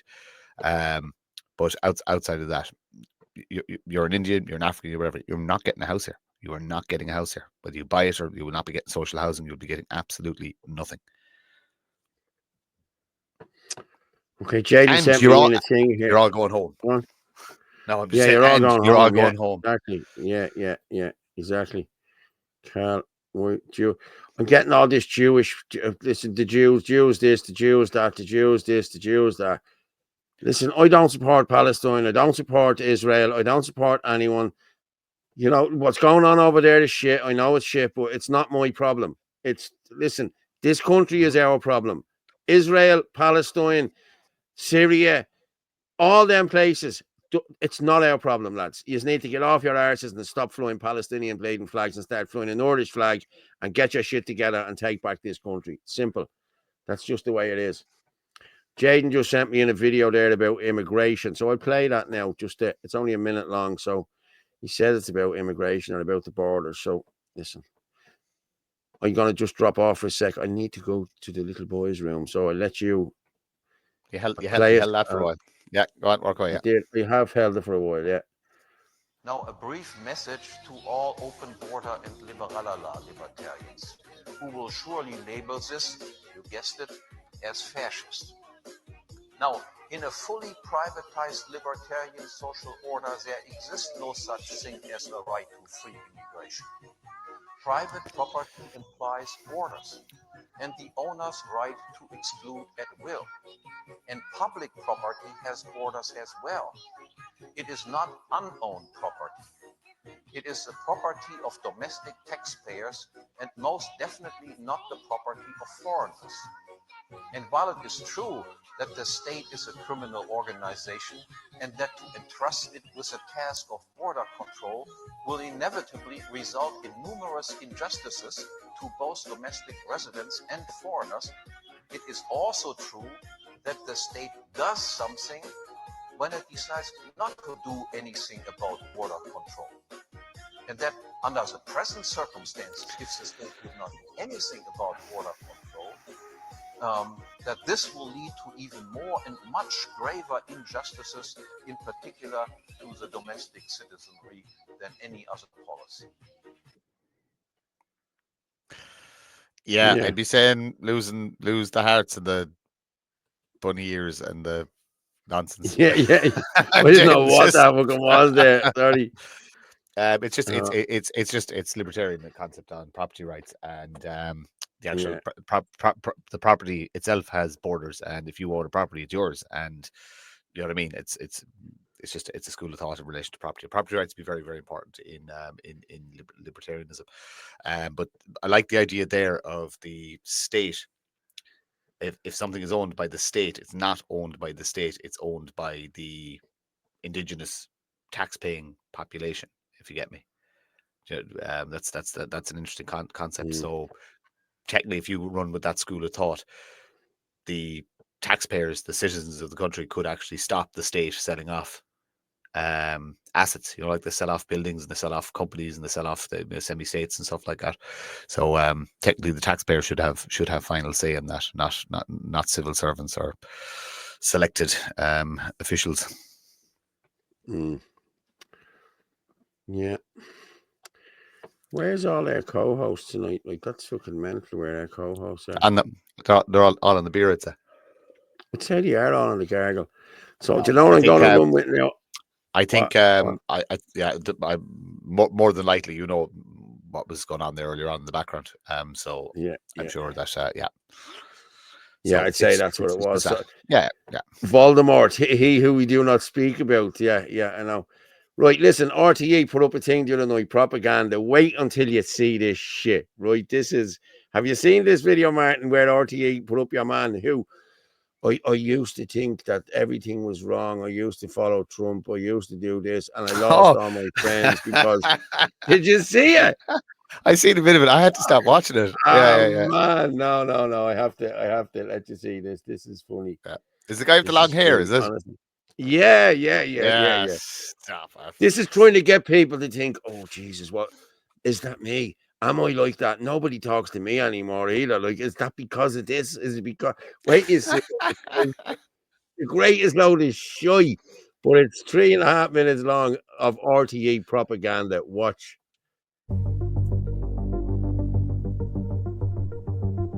It was 2016 and my friend had just been diagnosed with cancer. Within 6 weeks, he had died. And in that time, I'd been Googling or YouTubing more so videos on like, what can I do to help my friend who's dying and stuff like this. And also videos about self-help because I'd never been through this sort of thing before. And Jordan Peterson appeared in my feed, giving some seemingly clean advice and so on. After that, I got served many other videos from some of the most lunatic accounts. A lot of Joe Rogan videos, and a lot of those phony scientists that Joe Rogan has on talking about gender and how trans people don't really exist. A lot of memes on Facebook, which a lot of them did actually seem innocuous, but they actually weren't. There was subtexts of racism in them that I didn't quite understand. I was talking so much about this stuff that it was pissing everyone off around me, mostly women, and I didn't know why. It felt like a bit of crack, like a sport. And I met a load of other people that were in the same headspace that were just constantly bringing up feminism and winding up people for the lols, or to own the libs was the common term at the time. Like, I was quite confused, because actually I was being served all this stuff, and then I was saying it, and then other people were attacking me for it as well. It was affecting my personal relationships in some ways, not to the point where people were falling out with me, but people would be less interested in talking to me because I was bringing up the same things over and over again. The thing that made me realize I was going down the wrong path was when I was in the tube in London on the way to a gig, and I was sat next to several Muslims. Part of me was terrified of them, like really terrified of them, and I started to wonder, like, what the hell is going on with me? Like, why am I feeling this way?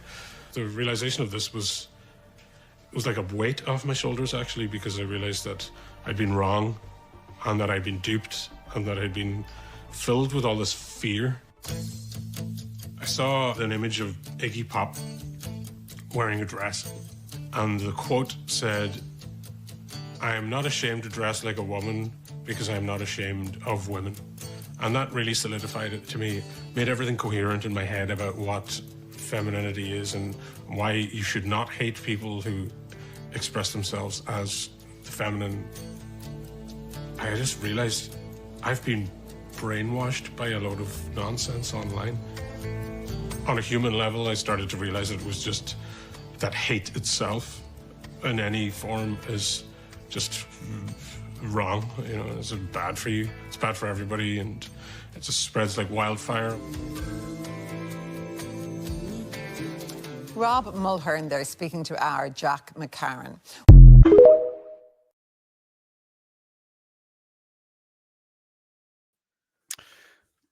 Paul's still in the Jacks, so I have the whole stage to myself, so I'm going to go mad on this guy. Do you know what's funny? He mentioned sitting on the tube and being absolutely terrified of Muslims, so it proves the fact that he still has his survival instincts. You know what I mean? He's 90% soy boy, but he still has those survival instincts. But this guy is, do you know what I mean? Is it female watchers? Is that husband material? Do you see a strong man there? Do you see somebody that's going to be able to provide for you? Do you see somebody that's going to be able to protect you? These mental weaklings are just they're I don't know. I genuinely don't know what to like. I understand the propaganda and what RT are trying to do, but I just look at him and go, "You're most likely my food in the end times."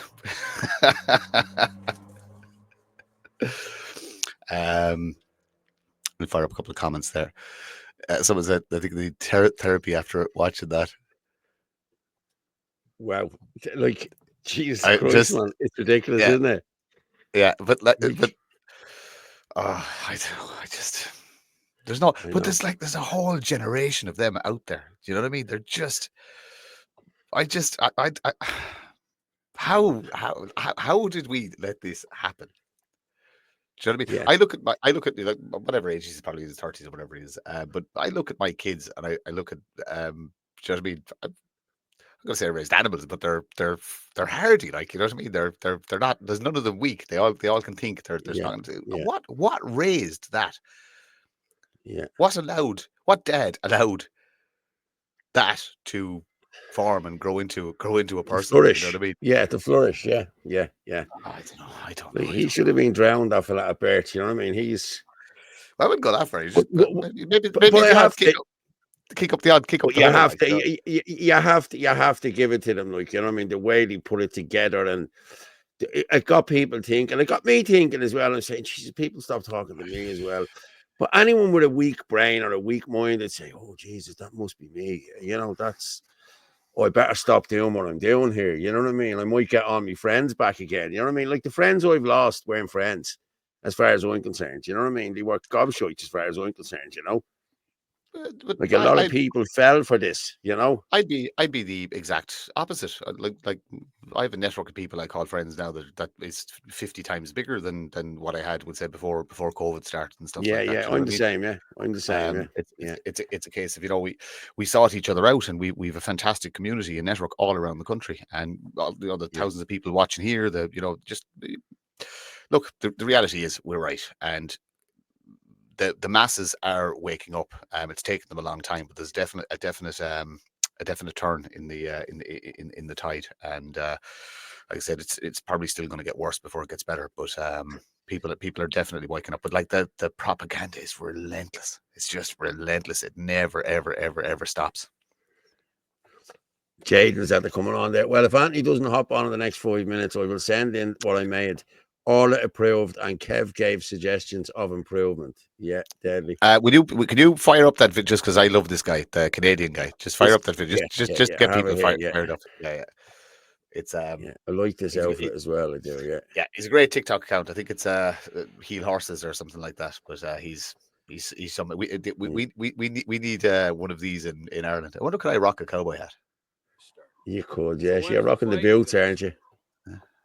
When are the left and right finally going to agree on one thing, and that's the fact that there is no bridging the gap between us. There is no uniting the fucking people. So when's the fighting start? Because I don't know about the rest of you, but I'm sick and fucking tired of the corruption, the lies, the deceit, and the greed that goes on in our parliamentary system. Our inner cities have turned into a living fucking hell. Canada, our once great nation, in the last 9 years has turned into a third world country. Our government spends billions upon billions of dollars overseas while our Canadian citizens starve in the fucking streets. Kids go without meals. And now our fucking federal government has decided that they're going to allow kids down to the age of 12 years old to seek out medical assistance in death without their parents' consent. Enough's enough. When's the fucking fighting start? I love that guy. I love He is that guy. good. He is good. I have to say, he is good. Yeah. So hey, there's the question: what now, Irishman, and when does the fighting start? Yeah, because the fighting does need to start. Definitely needs to start. Yeah. I have did I pull up Gavin? But I'm gonna just text Anthony there to see. I know he wanted to come on and talk about Roscommon. Roscommon, yeah. Yeah. Did he put up any videos or anything? He didn't put them up. Yeah. No, he definitely did want to come on and talk about Roscommon.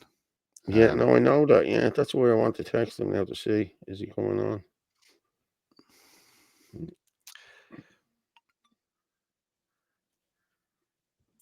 We're an hour and a half in there. You don't see an hour and a half going, so you don't. Yeah, it's fast. Yeah, it always goes fast. But I'm just wondering, was there any other stories that that popped up on the timeline? Well, Orla sent me loads of stuff, but like, I'd rather have Orla on to talk about this because she sends on loads of stuff, just in case we need to use these. A new plantation. Yeah, there's this from. There was a load of stabbings in Germany again, wasn't there, this week? Yeah, Jesus, yeah. They're getting it bad. Facebook is gone. Yeah, Facebook has gone down. Yeah. Wankers, isn't he? You say you see, how many strikes have you in your account? See, my Facebook is still fine. Yeah, my Facebook is still fine. But I don't think there's. I haven't any strikes on it. I've no strikes on it. But what I found is, right, for the last 3 days, there was suspicious activity on it on Friday, they said. So they took it down after the show on Thursday night. It was taken down. So I had to go in and do all my passwords again. Then on Saturday, the same thing happened. And again today, this has happened. And I only got it sorted before I come on air. Someone's hacking you, so it's someone's hacking me, all right. Yeah. John Wayne warned us about the Indians. Yeah, he did. Yeah. Facebook is down again. Yeah. Did Anthony just text me back there? Just bear with me there. No, he didn't. No, you're on the ball boy list. What did you do? I don't know what I did. Look, you know what I mean? What did you do? I didn't do anything. But it's just as well. I didn't go on the pitch. You'd have been stuck here in your own, mate. I would have waffled on, probably, said the most extreme things, completely uncontrolled, completely unhinged, and you'd all have to deal with the fallout of it tomorrow. yeah, exactly. Yeah, she sent this over here. I know. I can't be left in the room on my own. Yeah, I know. Yeah. Ireland may lack robust asylum seeker checks over EU database exclusion. Immigration officials in Ireland may not be able to perform robust identity checks and security screening on asylum seekers due to the country's lack of access to the EU security databases. A new implementation plan for the EU Pact on Migration and Asylum, which is due to come into force next year, states that Ireland may not be able to carry out the most robust identity validation due to the country's exclusion from the Schengen area and related IT border security systems. The plan prepared for the government warns of a concern that Ireland may not be able to adequately conduct, but they're not conducting it at the minute either. So what difference does it make? Because it will not have access to the EU's entry-exit system, the European Travel Information and Authorization System, and the EU Visa Information System. The EU's entry-exit system is a new IT system to help member states to manage the EU's external borders. It will be operational in October of this year. It will record the date and place of each entry and exit, facial images and fingerprints of travellers to the EU, and whether an individual has been refused entry to the country. So why aren't we getting Why aren't we getting access to that? What? Okay, so let's just devil's advocate for a minute. It doesn't matter whether we've access to it or not, because the UK is a non-EU country, and the access to Ireland from mainland Europe is through the UK. That's where they cross from France over to England, and then England to Ireland, unless they're flying in here. You know what I mean, and destroying their paperwork when they land. So it's the only border security we need to concern ourselves with is our own border security, which means we need our coastline secured, we need our ports secured, and we need our airports secured, and we should have large holding facilities at all the points of entry, where anybody who cannot produce a valid passport is detained until you find out exactly who they are. And given the period, if you haven't ascertained who they are within, let's say, a period of 1 week, then you put them on a flight and you send them back. And I'd be happy for the taxpayer to burden the cost of that, do a deal with Michael Leary for re-immigration flights, cheap flights out of the country, and just send them packing. 1 week to find out who you are. If you can't find out who you are, good luck. And if it's the case of you've no reason to be here, good luck. Yeah, I just want to give a big shout out to Bridie. She's sitting there with Chris. Bridie, fair play to you. Thanks for watching. Chris, thanks for watching. And a shout out to Teresa, which is Ferg's mother-in-law. Teresa, thanks for watching. You're a staunch. You watch every night. Thanks very much. But again, Bridie, this one's for you. Take care, Bridie.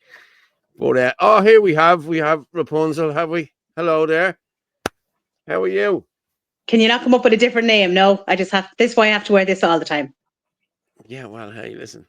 I was told you're not to be slagging me age either. Okay, I was talking to a friend of mine tonight, and she said, "Tell her to stop that. That joke is gone now." So, right, that joke is gone now, isn't it, Martin? But we're just telling the truth. I mean, Jaden has proof. So, no, he has. I mean, he does. He has you there beside. He's a video coming up there with you and Abraham Lincoln. So there's the proof. Sorry. Tweaks were made. Oh, here. Orla, where were you? It's just a video. Just doing a bit of stuff behind the scenes. Oh, listen, you're the best at the behind the scenes stuff. I have to say, you're the best at it. I actually have to give you those account details to remember we talked about the Facebook and Instagram, so we'll do that after the show tonight. Oh, did you know? Oh, yeah. You're getting some more work, lads. We're hitting 1,400. I mean, there's only 24 hours in the day, so I mean, like, we'll make more hours. We'll make more hours. No, do you know what? I agree, Orla. Right, and you should be working all 24 of them. No more sleep, no more eating. No. Hold on. With what I do on social media, I am working pretty much 24 hours a day. Yeah, you are. You're brilliant. You try running all the accounts I run, and have time to sleep and do whatever else. Not even for a second. Hi, Michael. I wouldn't touch that with a barge pole. No, you do some work. Absolutely fantastic work. I feel that. So, yeah, and I have two more accounts to throw at you. So the older the fiddle, the sweeter the tune, Paul. Yeah, so they say. Hey, listen. See that, Martin? Huh? Yeah. The older the fiddle, the sweeter the tune. Yeah, there. The older the fiddle, the sweeter the tune. Yeah. I'm just waving. Yeah. Hey, Chris. Donate to the channel, folks. Oh, yes, you listen. Yeah, sorry, yeah, I'll put that up there if you want. If you want to buy a coffee, you're more than. Hey, Frank, how are you? Oh, Frank, can we bring Frank on before we play the video? Frank, why do I look like I'm begging? Huh? Frank, yeah. Namaste. I look like I'm begging. Frank. Can we please bring on Frank? Frank is more than welcome to come on if he wants to come on. Because have we got Jaden's video? Because we want to play that. No, we don't. Yes, we do. That's Pallet oil. Oh, Jesus, how's Orla? How's your pussy? The start is here. These two dogs are boring the bollocks out of us, lol. Fact.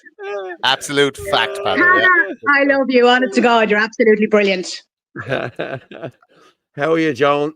Joan's just dropped in there. How are you, Joan? I'll see you in the morning. Is it 10 o'clock, Joan? Just give me a thumbs up for it is. 10 o'clock. I'll be in there from 10, yeah? Court 24 is what it is. While obviously we all love Ferg, and it's great to give a shout out to his mother. Martin's sitting there, whose mother watches us all the time. Emer, hi Emer. I'll give you a shout out. Never mind about your son. Get out the wooden spoon from him. Okay, we have to go with this. We have to go with the premiere. Jaden says tonight. No, This hold is on. the Let premiere. Frank up first. Is Frank up? Where is he? Did you get him up? No, I didn't send him the link. Can you send him the link? Okay, hang on. So I'll just send it into the. No, I won't send it into the. No, just send it to Frank personally. Yeah. Oh, holy Jesus. Oh, wait and you see these. I know. These are I funny. have to be very, very nice to Frank because, honest to God, I'll probably wreck his head when I see a business post. I'm like, Frank, can I get a comment on this? Joan just sent me in Jesus two Christ. pictures. Joan just sent me in two pictures. I'll be showing them now in a minute. Hold on there, Orla. Yeah, that's that. I sent it to Michelle Keane as well, so I'll send that on to Frank.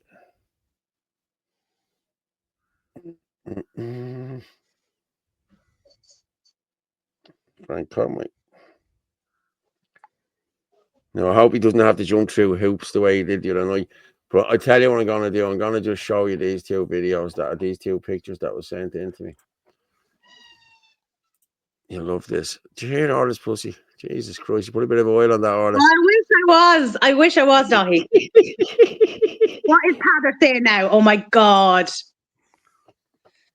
A vote for them. Yusuf Palani, vote number 1. Fine Gael, look, is a vote for him. That's a bad one. Yeah, that's a bad one. And there's another one, look. Joseph Puska, a vote for him. Them is a vote for him. Yeah. Listen, you wouldn't be surprised if you did have how many more of them are in the country? How many more of them? Yeah. I see them walking around the streets. I see them. I look in their eyes and you go, that's not a good person. That's not a good person. That's not a good person. Paul, just hold on a second. That's the video there. You're playing it. Paul, can you put up my post just while we're waiting for Frank to come on? It's in relation to the businesses because I think that's important to speak out about. Which one is it? Hang on. I think I put it in underneath businesses. There's loads of them here, just in case we need to use these. Today you did it, was it? Or was it yesterday? No, I think it was yesterday. Yesterday. I think it's my screenshot, but I have all the information on it. Because as I said, if anyone who does media knows that it's not just putting up a post, you have to put up the information, you have to put up the screenshot, you have to get the correct. Is this causing the loss of jobs? And I'll know when I see it. Yeah, I think it's a 3,000. Yeah, because I think it's important to highlight this. There's 100,000 here. Just let me see. Is this it here? Is this one here? Orla Donohoe to see businesses closing? So there's a bit of reading for you, Paul. Yeah, I always have to do the reading because I'm the only one that can read here. You can write, but you don't like reading. It's absolutely terrible to see businesses closing from the loss of jobs to money into the local economy. Issues arising are high VAT rates, commercial rates, carbon taxes, electricity bills, wages, limited access to support schemes, rising operational overheads, and shifting consumer behaviour. The top 5 counties from the highest closure rate per 100,000 people are Dublin, Jesus Christ, Louth, Clare, Meath, and Wicklow. Dublin tops the national list with more than 1,000 business closures so far. It's not just this year. In the 5 months of this year, Jesus Christ. Highlighting that even the country's most economically active regions aren't immune to the pressures faced by businesses. Dublin's top, there it is there, 1,000 business closures this year. Meanwhile, the counties with the lowest closure rates are Mayo, Kilkenny, Offaly, Cavan, and Laois. These countries may be benefiting from smaller commercial property costs, stronger local support groups, or slower but steadier economic growth, allowing businesses to operate with more stability. Okay, now, Mayo is overrun by migrants. It has the most iPass centres in the country. Kilkenny has a lot of them as well. So has Offaly, so has Cavan, and so has Laois. You know, I'm just going to go back here for a minute and have a look. Dublin, Louth, Clare, Meath, Wicklow. I got that information from Kilkenny Live a couple of days ago, so it's up to date. So it is. Christ. But I mean, like, again, you know, I put up all the stuff at the top because obviously I've been going around several businesses for the last few months. And it is like all those things I mentioned up there is what has been coming out about, you know, the VAT rate, the commercial rates, the ESB, we'll say the employees, like, you know, electricity, the carbon tax. It like, there's so much affecting business, especially small ones, and there is not enough proper support out there. And we should be really, really highlighting this as much as we possibly can, because I don't think people realise it. Now, Cavan, I wouldn't worry too much about. I am from Cavan, so I mean, they're probably not paying any of those bills, because that'd be spending money, and we can't have that. That's yeah. So the other concern of that is, I know some business owners that operate small business operations, and the amount of money that you end up paying to run a business is astronomical. It's very, very hard to have a decent margin. But these shops and businesses on the high street then go bust, or they have to close because they can't earn a living out of it. The unit stays empty for a couple of weeks, and then you get a vape shop or a barber shop or something along that lines, because we have a completely racist is the only term, business support network in Ireland, whereas if you are a non-national, you can apply for grants and funding and this, that, and the other. 60,000 over 3 years is what they get. So that is why there are so many Turkish barbers, you know, kebab shops, vape shops, etc., etc. Yeah, phone accessory shops. Yeah. So again, go back to support your local business. Boycott foreign businesses. It's the only way you keep it. You know what I mean? Because if an Irish business closes, it's never coming back. It's never ever coming back. You know what I mean? Because if somebody has made that decision, if somebody's had a business for, or even the amount of family business, generational businesses, you know what I mean, that might be 3 generations deep. The amount of them going to the wall, they're never going to open again unless you support them. So, like I said, if you're, do you know what? It's the slice of bread and the jar of coffee is a little bit more expensive in your local shop. So what? Do you know what? Just go and spend the money there in your local shop.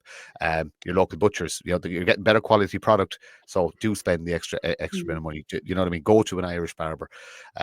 You know, if you're, you know, support the local boutique or whatever, but support Irish business, and we'll starve these fuckers out of the country, and then we'll fucking deport them all.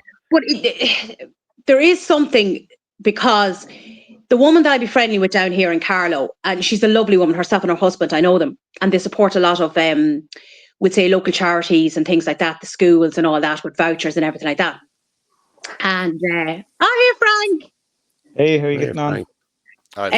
So, as I was saying, they're from Malta, right? And they are absolutely and utterly, totally against what's going on, because obviously they're Catholic. Their country's been utterly destroyed by migrants over there. And they're after opening up, they have like a cafe, and they're after opening their second business. And she was telling me they got no grant. They had to do it themselves. So there must be some sort of, I don't know, who can and cannot get it in relation to foreigners. Do you know what I mean? Because technically they're foreign, and they didn't get it. They had to spend their own money. Yeah, just someone's at the send of me. And do you know Extra Vision in Carlow? Yes. Do you know where that is, Orla? Yeah. Yes. Okay. Well, then I'm just going to share this. That shop has been closed for a long, long time. Yeah, and then somebody just mentioned that there's work going on inside it, but we don't know what sort of work it is. See what's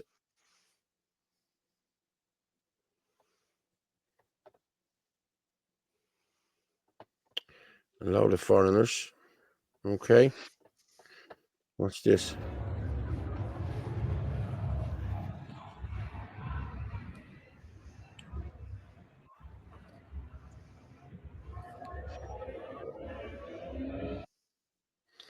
Seems to be a lot of flat pack stuff going into it. Yeah. So I don't know. I'm gonna. I just had a lot on the last couple of days, so I might just pop in tomorrow and just see what the story is. So it's obviously that building, it'll be, oh look, you know, the Extra Vision stores are always quite long. So it would be a long building, and it's right beside McDonald's. But we'll have to see what it is. Do you know? Could be just, I don't know. Could be another Barbers. Do you know? So I'll pop down in the morning and see what the story is if I can get time. I'm sure you will. I'm sure you will. Do you want to play the video now? The Frank's here. Jaden's one. Okay, let me just. It's time, Fitz. It's time, Fitz. He keeps sending an interview. It's time, Fitz. I know. Last one, and then move the joke on. Yeah. Present. For a screen. Boom.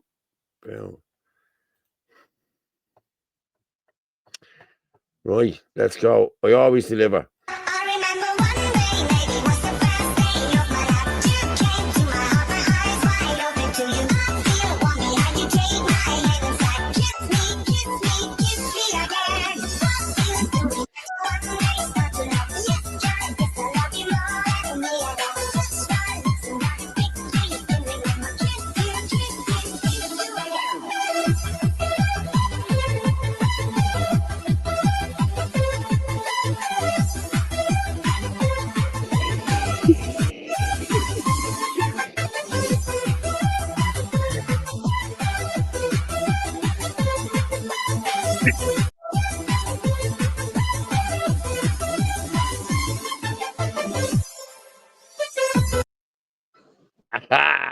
Deadly. I take it back. I thought this was going to be doing the age joke again, but that's very good. No, that was quite good. No, that's very good. What did you ask for, Martin? Remember you asked to be on like a dragon or with a dragon or something like that? I don't remember. Was I drunk? This was a couple of shows ago. So he did that, right? Yeah, and I'm just laughing. I look like I'm in my 50s, which I'm not. I'm well away from it. Tell you what, I was like, but I love all the animal things. That's fine. But I'll tell you who looks fucking great in it. I look as though I'm in my 40s. It's brilliant. Fair play to Jaden. Sure, I'll just curse. Second, sorry, but it's okay. Frank, I don't know what did you give him a couple of like 50 or something, because he has you looking bloody great in it. The rest of us are a bit so. I don't know. He hasn't. He looking all right. I don't know about that now. You know what I mean? Can I ask who drinks a pint of Guinness, picking up the pint with two hands? I'm old. Why are you drinking out of a 2-pint glass? Oh yeah, I know. Believe it or not, I actually own one of those. Yeah. Oh yeah, I have a proper like.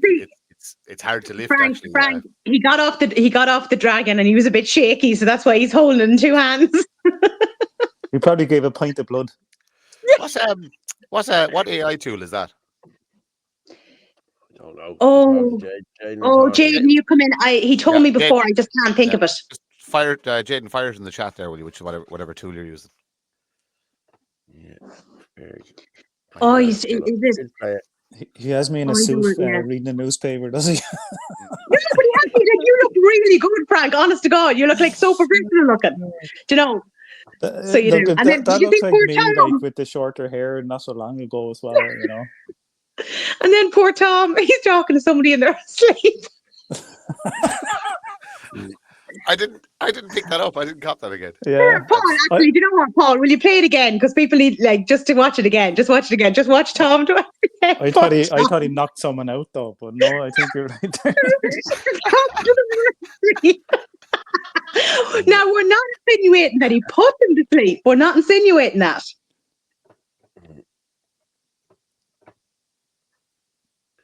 I like the tune. I think I love the tune. It's a great tune. I'm banging it here. Yeah. Well, maybe there's a little bit of warning. You want to be careful of what's been said. Just listen to the bit where it says about kissing, Paul. Just watch that clip. Listen, anyone that knows me knows there's nothing fucking gay about me. Don't be worrying about it. You're grand. What was said was said. It's like where he puts it. It's like where he slots it in.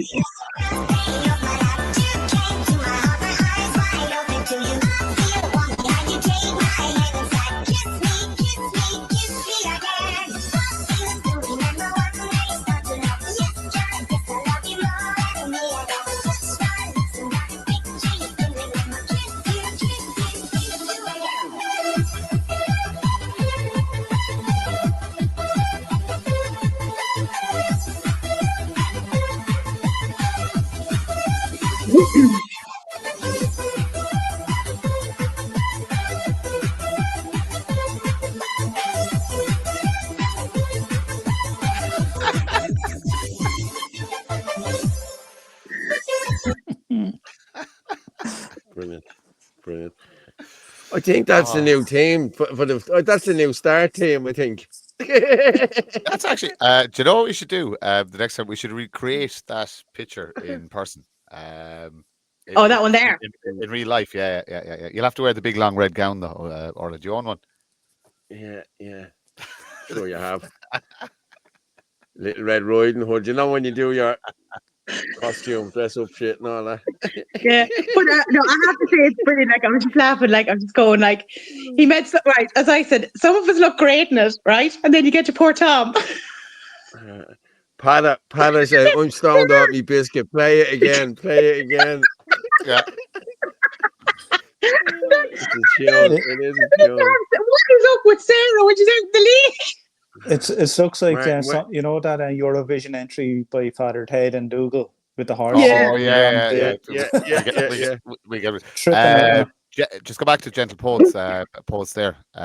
Just that is I think Anthony sourced one, and I think Sarah has sourced one, so it'll be there for you. If you need that actually brought to your house now, just send me a message on WhatsApp and we'll get it down to you. But it'll definitely be there for you for Cork. Yeah, brilliant. Sorry, Frank, you were saying something, and then Martin started talking. No, I didn't. No. That was it. I thought It you was were just saying like something. No. It's Yeah. like So the you should tippy part out of. I must get him to send that screenshot on to you, because you could use it for something. It's actually really good. Mm. Do you know? I could pretend I'm actually going to work, or getting down to work. You know, it goes, Frank, prove that you're working. And goes, look, here you are. I know. I'm only after saying there before you come on. I said poor Frank has to put up with me asking him like economic questions. But he always obliges. He's very good. We're making a few tweaks out the gym ready from it. Yes, the new intro. Yeah, I'm loving it. Yeah, I really am. Like, you know what I mean? Yeah. But I want to go. I want to talk. That around the table on the 7th, and Martin there like this, like, you know. Do you know what I thought? I genuinely thought he had a straw in his beard. He had a straw beard, and he was sucking it through the beard. That's what I thought. You know. But okay, I'm gonna just play this. This is a Muslim guy in the UK, more or less the same shit as what we had to listen to yesterday from that other gobshite. I'm gonna play this. You come back in because I'll have to jump off just for a second. White people, if you are white and you're listening to this, listen very closely. Lately, I've been seeing many of you complaining about Islam and the immigration and stuff like that. And I'm going to separate the white people in two categories. The Americans, Canadians, and Australians do not count because they are white people that live in a country that's not theirs. You guys have invaded those lands from the rightful owners. So when you guys get back to Europe, then we can talk. But for the European white people complaining about immigration and Islam, first of all, I want to tell you that Islam is going to take over every single square inch of the globe. And you guys might think that it's going to be us, dark-skinned people, that are going to take over. No, it's going to be your own people. As you can see how fast Islam is growing, in the next 10 to 15 years, every white person is going to have a Muslim member in his family. Nowadays you see white Europeans with blue eyes and blonde hair reverting back to the truth because they have finally seen the truth. And the thing is, there's nothing you guys can do to stop it. You guys can hate Islam as much as you want, and I want to thank the Western media for spreading Islam. A lot of weak-minded Muslims think that the media is picking on us and bullying us, but really and truly the Western media is working with us. They have succeeded in spreading Islam, but intentionally. A lot of people do not know about Islam, but nowadays we are the most talked about religion on the media, and thanks to the Western media for spreading the truth. And so I want to say there's nothing you guys can do to stop Islam, nothing. And Also, just to add it, the weak Muslims are the ones.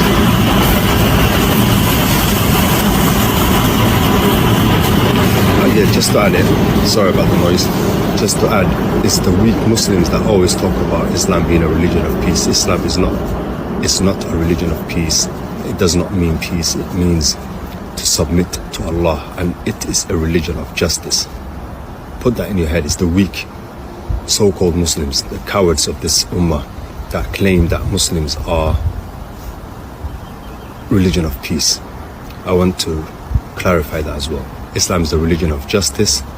We can be peaceful, but when it comes to it, we know how to defend our land, our religion, and our honor.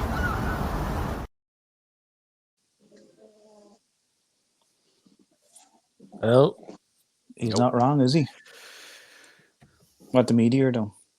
Oh, listen, the government facilitated, the media facilitated, everybody facilitates it. But like I said, it's like the video of the Canadian guy earlier on. When's the fighting start? We'll see who comes out on top. That's what I'll say. Like, you showed a video earlier on of that guy, the wokey lefty guy, who had that epiphany when he saw a Depop. And, you know, he was frightened of his life when he got on a train or something like that when there was Muslims there. How bloody stupid, like, to say that anyway. But it's all part of the propaganda piece that he had that epiphany and his mind has changed now. So there you go. RT, you're facilitating that. You had Donald Skeen, the chef, going on that EAD or whatever it's called, cooking halal food, etc. You know, you're pushing all of this into mainstream. That's the danger. It's becoming very much mainstream. And that guy is correct by saying there are weak Muslims out there who are saying it is the religion of peace, and that's propagating that type of ideology amongst, and you see a lot of Irish and a lot of English people, men, converting as well. I personally believe that Irish person converts to Islam, they deserve a punishment beating, but that just will be my extreme opinion. It's not happening. But people are going to have to get an awful lot more aggressive with this. So the softly approach will not work with the conquering force, and Islam is a conquering force. They always have been, and it's taken. Europe has had to drive them out of the region on numerous occasions. We've never had to listen. Irish people either toughen up and accept some harsh realities, or the Irish people stop existing. That's it. They're the two choices. I intend to go down fighting at least, but we just need to be way harder on this. You know what I mean? That you see, there's a lot of videos of illegal mosques. I seen more of them in Limerick and more of them in Dublin and stuff like that. Those places need to be targeted. They need to be graffitied. There should be big, massive crucifixes, bloody spray painted on the walls of these illegal mosques. You know, if it's not welcome, it will never be welcome. It will never be acceptable. The councils who give permission to mosques to be built in the area, those people should not be safe walking around in their communities if they're facilitating this. So planning officers are another group of people that need to be singled out, need to be videoed, need to be shown for what they are and what they're doing. It's war, people. It's been war for 5 years, and we need if we don't start fighting back, we're just lost. We're lost. Paul, will you play that video of another guy? Now it's over in the UK. He looks very similar to him, but people need to hear what he's coming out, what they're coming out and saying. What he was caught by those paedophile hunters over in the UK, and it's absolutely horrifying what he's saying.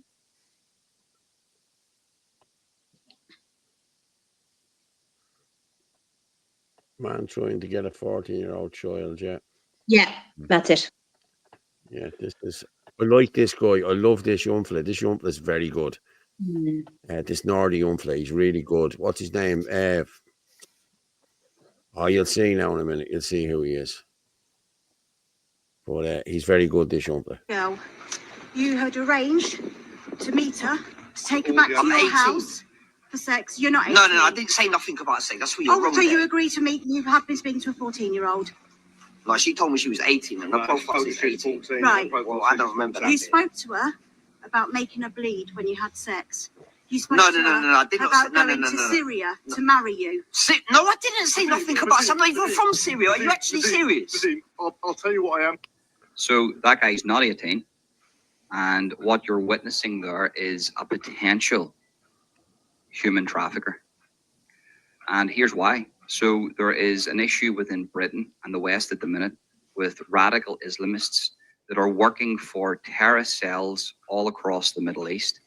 And one of their jobs, not just about terrorism, one of their jobs is to convert young white children, mainly girls, to fall in love with them, convert them to Islam, send them off to the Middle East, and they will be thrown into sex slavery. And there's no hope, there's no way back.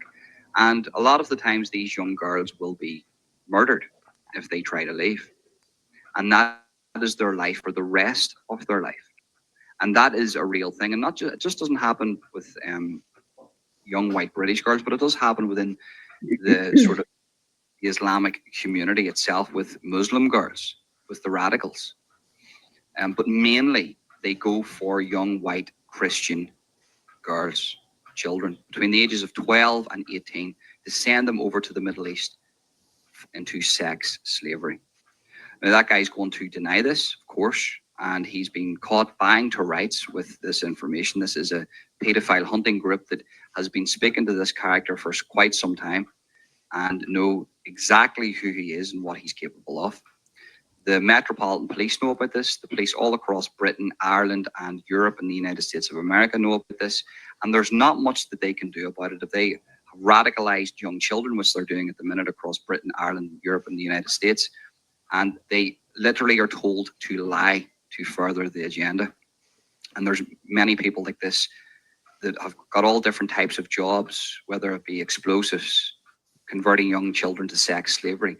That's what it is. You need to know. And it's absolutely disgusting. It goes on. And yeah, you make your own opinion up about that. Yeah. I like that young play called the Narrative Destroyer. He's brilliant. He puts out some great stuff, that young play. He's very good now. So a message to like parents. that is absolutely, like, for any woman to listen to that, it's absolutely horrifying. But a message to parents should be, parents and grandparents, you need to raise your daughters and your granddaughters to hate these men. You need to raise them to be disgusted by them. That's what you have to do. You have to raise your daughters to be absolutely disgusted by these scraggy, rat-faced, disgusting, horrible human beings. And that's the only way to do it, because, you know, fucking girls are easily, you know, swayed, and, you know, these guys are nice and they're good at what they do. They know exactly what they're doing. Teach your kids to hate these people. Yeah. It's true. Did you play any of the Michael McCarthy stuff? No. Just to show the housing situation. Oh, we played the housing thing. Yeah, we played that one. It wasn't Michael McCarthy. But we did play that one, yeah. The RT one, because I only sent that on yesterday evening. That's actually very good. The way one. Mm-hmm. Which one? It's Michael's. He's commenting on the RT news yesterday evening. Yeah, we actually, so we'll go with Michael. Let's hear what Michael has to say. We like Michael as well. He's a friend of the show. Everyone's a friend of the show. In by someone today. Look at the demographics, look at the people. This is for a housing estate. How many of these people are Irish? And this is who we have to compete with. During a housing shortage, a housing crisis, young people can't afford a home, can't start a family. We're allowing this.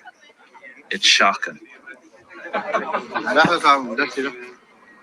So you The government could stop this tomorrow, and it would make the demand for houses drop significantly. It would make houses more affordable for young Irish people, and you'd see a lot of young Irish couples buying a house, starting a family. They could do that, but they have us in competition with the rest of the world. For our little country to compete with the rest of the world, it's up to us to say, we don't want this. Houses should be prioritised to young Irish people. There's too much immigration. Communities are completely changing. Some whole towns, they don't even look Irish anymore. Our quality of life is going down. We want better. The moment young Irish people can say that and see the government for what it is, Ireland will change. Ireland could be a great country. You just need to have the balls to say things how they are.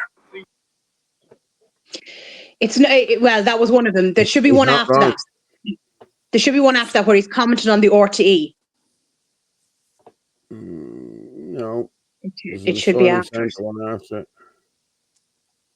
I'm just going to drop off for a minute, okay? That's all right. Okay, Frank. Go on, Frank. Yeah, no problem, yeah.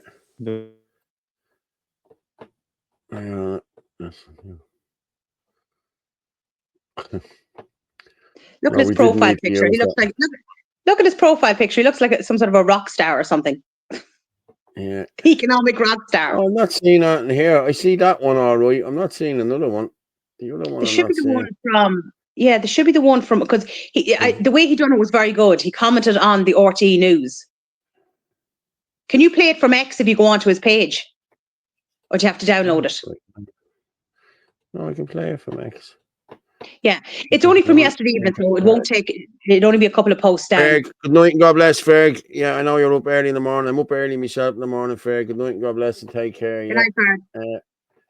I'll just let me see his Twitter page. Yeah, he's very good. I love the way he does his videos. Yeah, Michael McCarthy. There's so many people creating so much good content. For Michael, there's tons and tons. There's now definitely enough content out there to put it all in one channel. Get all these people together and say, right, let's now start our rival to RTE and TV3. You know, just a matter of getting everybody in the room together, sitting down, going, look, just are you willing to share your content? You know what I mean? Will you give an hour slot? You know what I mean? Will you just record something, send it on, and just hand it over to a production team? We should do it. We need to do it.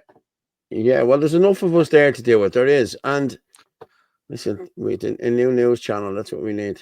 That we're pumping out news every day. Yeah. Right. This I have here. Another shout out there. Derek Domino is brilliant. It's absolutely fantastic stuff. Brilliant he is, yeah. Love Derek Domino too, yeah. Okay, this one. Let's play this. Hundreds of people queued at a new housing development in West Dublin, where the latest phase of new homes went on sale this morning, including some who spent the night waiting in line. Units at 7 Mills between Clondalkin and Lucan sold out in 2 hours. Sold out in 2 hours. Picturing their future and securing a place that they can call home. That dream was dashed for many this morning as they queued in the hope of purchasing one of the homes that went on sale here. Some decided to camp outside the sales office overnight to guarantee that they would be among the first in the queue, while others regretted not doing the same. I came out around like 8:30, quarter past 8, and there's a big queue already. So I think it's just a few people ahead of me before it gets sold out. Keep your noticing hats on. I have to probably come night before or something. Sleep. That's interesting. Yeah. How does that make you feel? Very bad. I still have money. Still you can't afford. I see. Any Irish people? House. It's crazy. It's completely disheartening. Okay, we have one. People starting out in life, young families. It's outrageous. The government should be ashamed of themselves.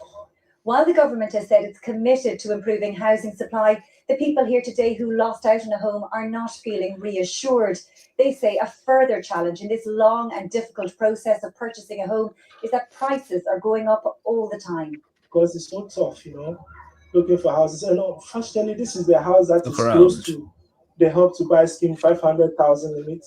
Most of the houses in Dublin are not 500,000 Alongside the struggle to purchase a home, finding somewhere to rent, And they'll affordable say remains a immigration massive doesn't problem. affect The housing. housing body Respond has confirmed that almost 2,000 people have applied for 20 cost rental homes in a housing development These in people Clongriffin in camped Dublin outside since it opened to for a chance applications to buy earlier these this week. houses. And you know what the crazy thing is? In the name of multiculturalism and diversity, some people anyways, are willing to pay hundreds of thousands more on a house. Imagine it was just Irish people at that showing. You think we'll have a housing shortage? Wow.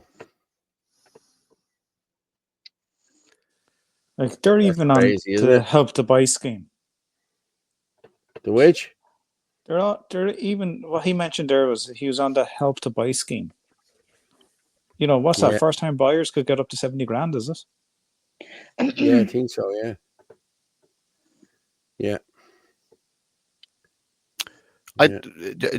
We really need to look at, again, it's the hard approach, as if you're not an Indigenous citizen, you have no right to property in this country.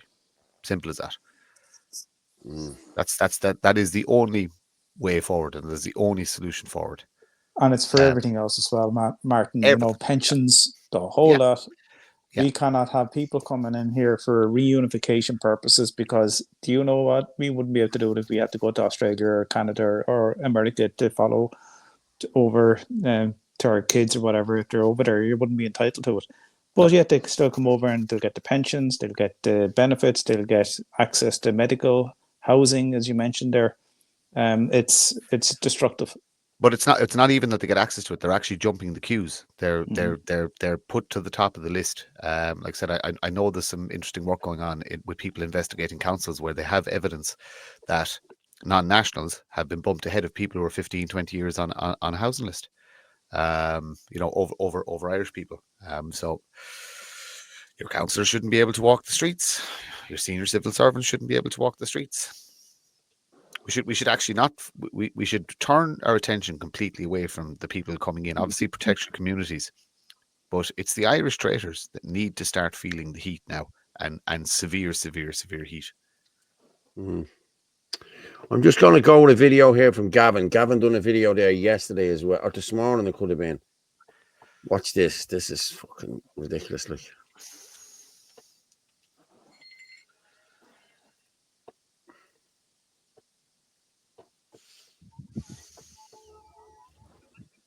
They're playing cricket.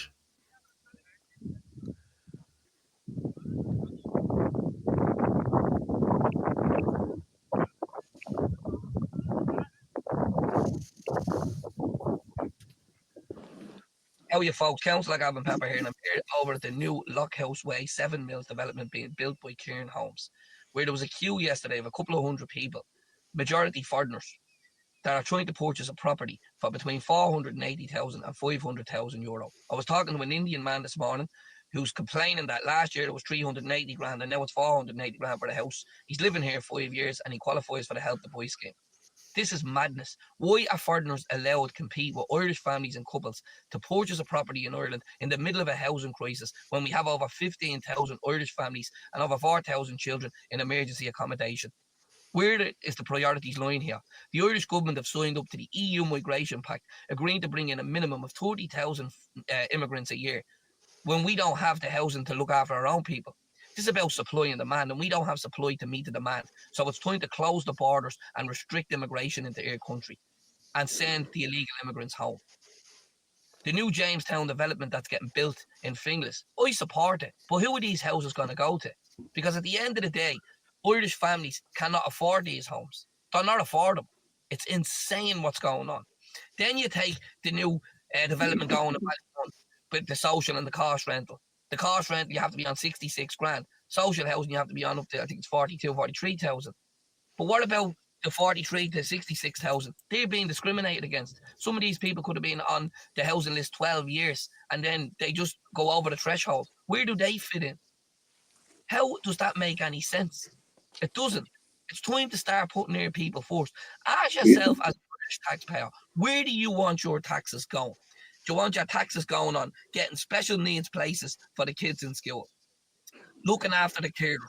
So more better prisons so we can lock up the sex offenders and paedophiles instead of giving them suspended sentence. Judge Nolan should be gone. He should be resigned. It's a disgrace that Jim O'Callaghan stands in solidarity with him, and so does all the government officials. You know, Simon Harris has me blocked on Twitter. Mary Lou has me blocked. Padda Tobin has me blocked.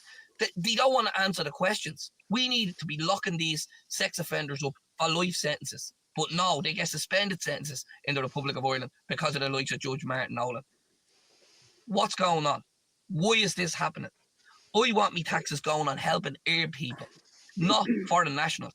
I want it going on, as we said, the kids looking for autistic places. Do you want it going on helping families trying to purchase and rent a property? Do you want it going on more doctors, more nurses in our hospitals, better hospital equipment, doing up the hospitals, fixing the infrastructure in their country, creating jobs for Irish people? Or do you want to go on iPass centres and foreigners? Where do you want your money going? Because yesterday, a foreign national who threatened to stab Irish babies on TikTok has been living in this country. And what are they going to use again? The mental health card. Is that the answer for all these foreigners? Use the mental health card when they do something insane like that. Because it's when it's too late and something really, really bad happens is when the government decide to act. So they want to get their act together. Because if something happens to any of the children in their country, take all politics aside, we're going to start going to the politicians' doors. And that's a fact. We will.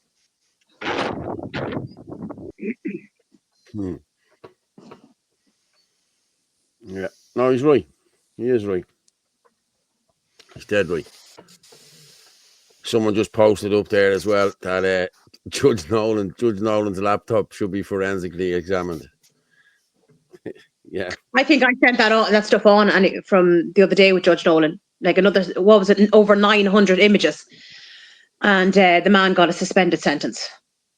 You can't disagree with anything Gavin Pepper says. You can't, because he calls it out for what it is. You know what I mean? That's one thing about him, and he's been there from day one calling it out. You know what I mean? He hasn't backtracked. He never does. What about Grip TV? Oh, I don't know about Grip TV now, to be honest with you. Grip don't show as much as there's a lot of stuff Grip should be showing and they're not. You know what I mean? What about Fitzy TV or Ireland Force TV or, we'll do something. Don't you worry. We'll get something off the ground here now. But we need to bring people on board with us here that are going to, like content creators, the likes of that Jack McCarthy, Derek Domino, Ferg, the likes of the Irish Git. These people all make brilliant stuff. We need to bring it all into one place and put it all out at the same time. You know, we could do a news thing, 1 o'clock in the afternoon and see. Sorry, 6 o'clock. We do it at 12 and 6 for the Angelus, and we say a prayer, say what we have to do, and then we tell the news. I think that'd be a good idea. Be a good show. Forced Ireland TV. Yeah. Whatever. We need to sit on steps at the Dáil and stay there until they listen. Yeah, it's no good sitting there on a Saturday or a Sunday because they're not fucking there. We need to be sitting there on a Tuesday when they come in, you know what I mean? And a couple of thousand of us go up there now, they'd see it, and, and don't let them know we're going, Roll on the blast in June. That must be the big one. But yeah, we'll give a shout out to that as well. Yeah, for the 7th of June, Cork, Limerick, then the 14th of June, and then we have the 22nd of June in Dublin at the Garden of Remembrance again. People, you need to get out. Paul, there's also small. Go on, there's also a 10th of June, Tuesday at 1 o'clock at the Medical Council. The Medical Council, yes. Yeah. Hold on, Dr. De Bruyne and Elaine Mullally I think they're organising that, and Anne McCluskey will be there as well. Some of the GPs who've been called out and lost their licenses during COVID. Yeah, I sent on the poster from the other day, and we put it up, but it can be put up again because it should be highlighted. Do you know what doesn't help either? Go on, sorry. The green poster. Oh yeah, it'd be good to show that actually. Yeah. Pretty decent posters as well, whoever did them. There we are. That's it there. Dog, yeah. Let me just present this here. There's one on Clonmel as well. Okay. Do we have access to the Shinadina calendar? Because it'd be good to just throw that up as well, just to show everybody the dates. I think I have it there. I think I have it saved, yeah. But there we are, people. A peaceful assembly for medical freedom. Join us in a peaceful demonstration of support for Dr. Marcus de Bruin and other GPs. Sorry. Make that bigger. We continue to feel the impact of calling a halt to the COVID vaccines and are demanding a comprehensive and transparent investigation into the COVID-19 policies. The Irish Medical Council, Kingram House, Dublin 2, D02 WY88, Tuesday the 10th of June at 1 p.m. So please, people, if you can make it there, please do. And I'll just put that down. If you can make it, please get there. Actually, I know there's only a couple of minutes left. If you go back up, I sent you a couple of things on from Marcus de Bruin because he was calling out the nursing homes about what went on with the elderly. So just good to show that before we finish up. And I recommend as well, if anyone had a family member who had passed away during COVID and their casket wasn't opened at the wake, or even if it was, but just for €20, if you don't have it, you can get the death certificate and see what is actually written down as the cause of death. Now, I had my own suspicions of my own auntie, and I decided to do that, and I got it in the post, and the first thing down on it, COVID. Yeah. No, that's not fucking right, like. No, it's not right. What did she die of, Frank? I can't remember what the other thing was now, but yeah, she was in a nursing home. Tuesday. I'm joking. Okay, there's the Shinadina calendar. Hang on. I want to make it bigger. Well, let me go through it. I'll go through it here myself. Okay, so we've Saturday the 3rd. Well, that was this month, wasn't it? Yeah, 2 p.m. Saturday. Was that today? Tala says no. That was yesterday. Tala says no. Month, June.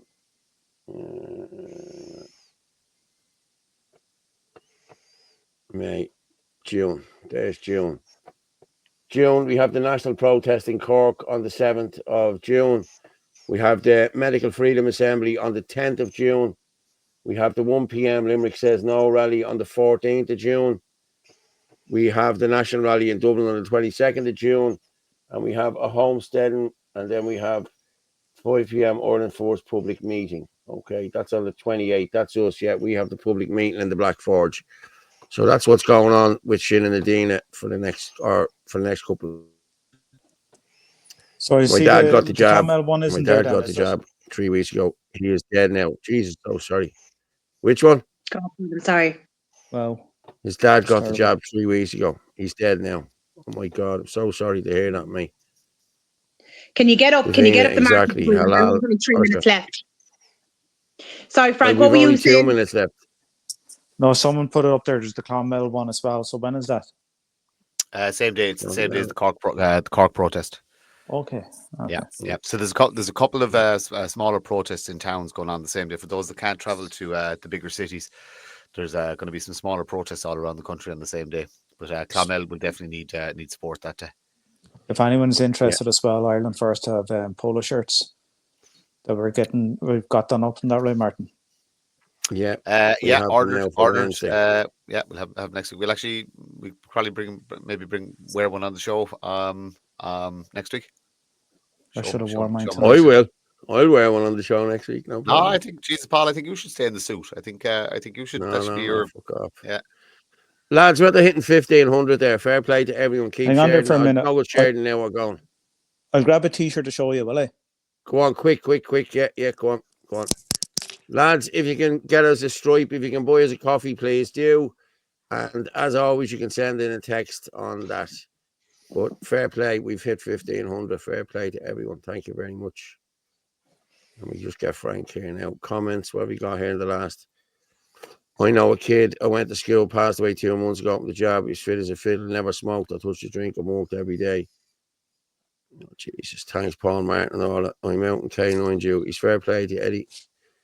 I'm just going to give Frank make Frank the solo layout. There you go, Frank.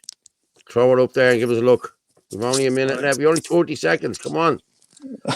Well, there's there we there's go. what, Ireland Ireland force, on lads. That's them. Yeah. And on the sleeve we have the other logo. Brilliant. Ireland forced. Lovely, lads. Okay. Good stuff. Guys, I'm gonna drop yous down because I only have 30 seconds left, and I'm gonna just drop yous down. Boom. But I'll talk to you in a minute, Orla. Talk to you in a minute, Martin. And just myself. Lads, like we say every night, the truth is like a lion. Thank you for everyone. The truth is like a lion. You don't have to defend it. You just let it loose and it will defend itself. Good night and God bless. And thank you for watching. Take care.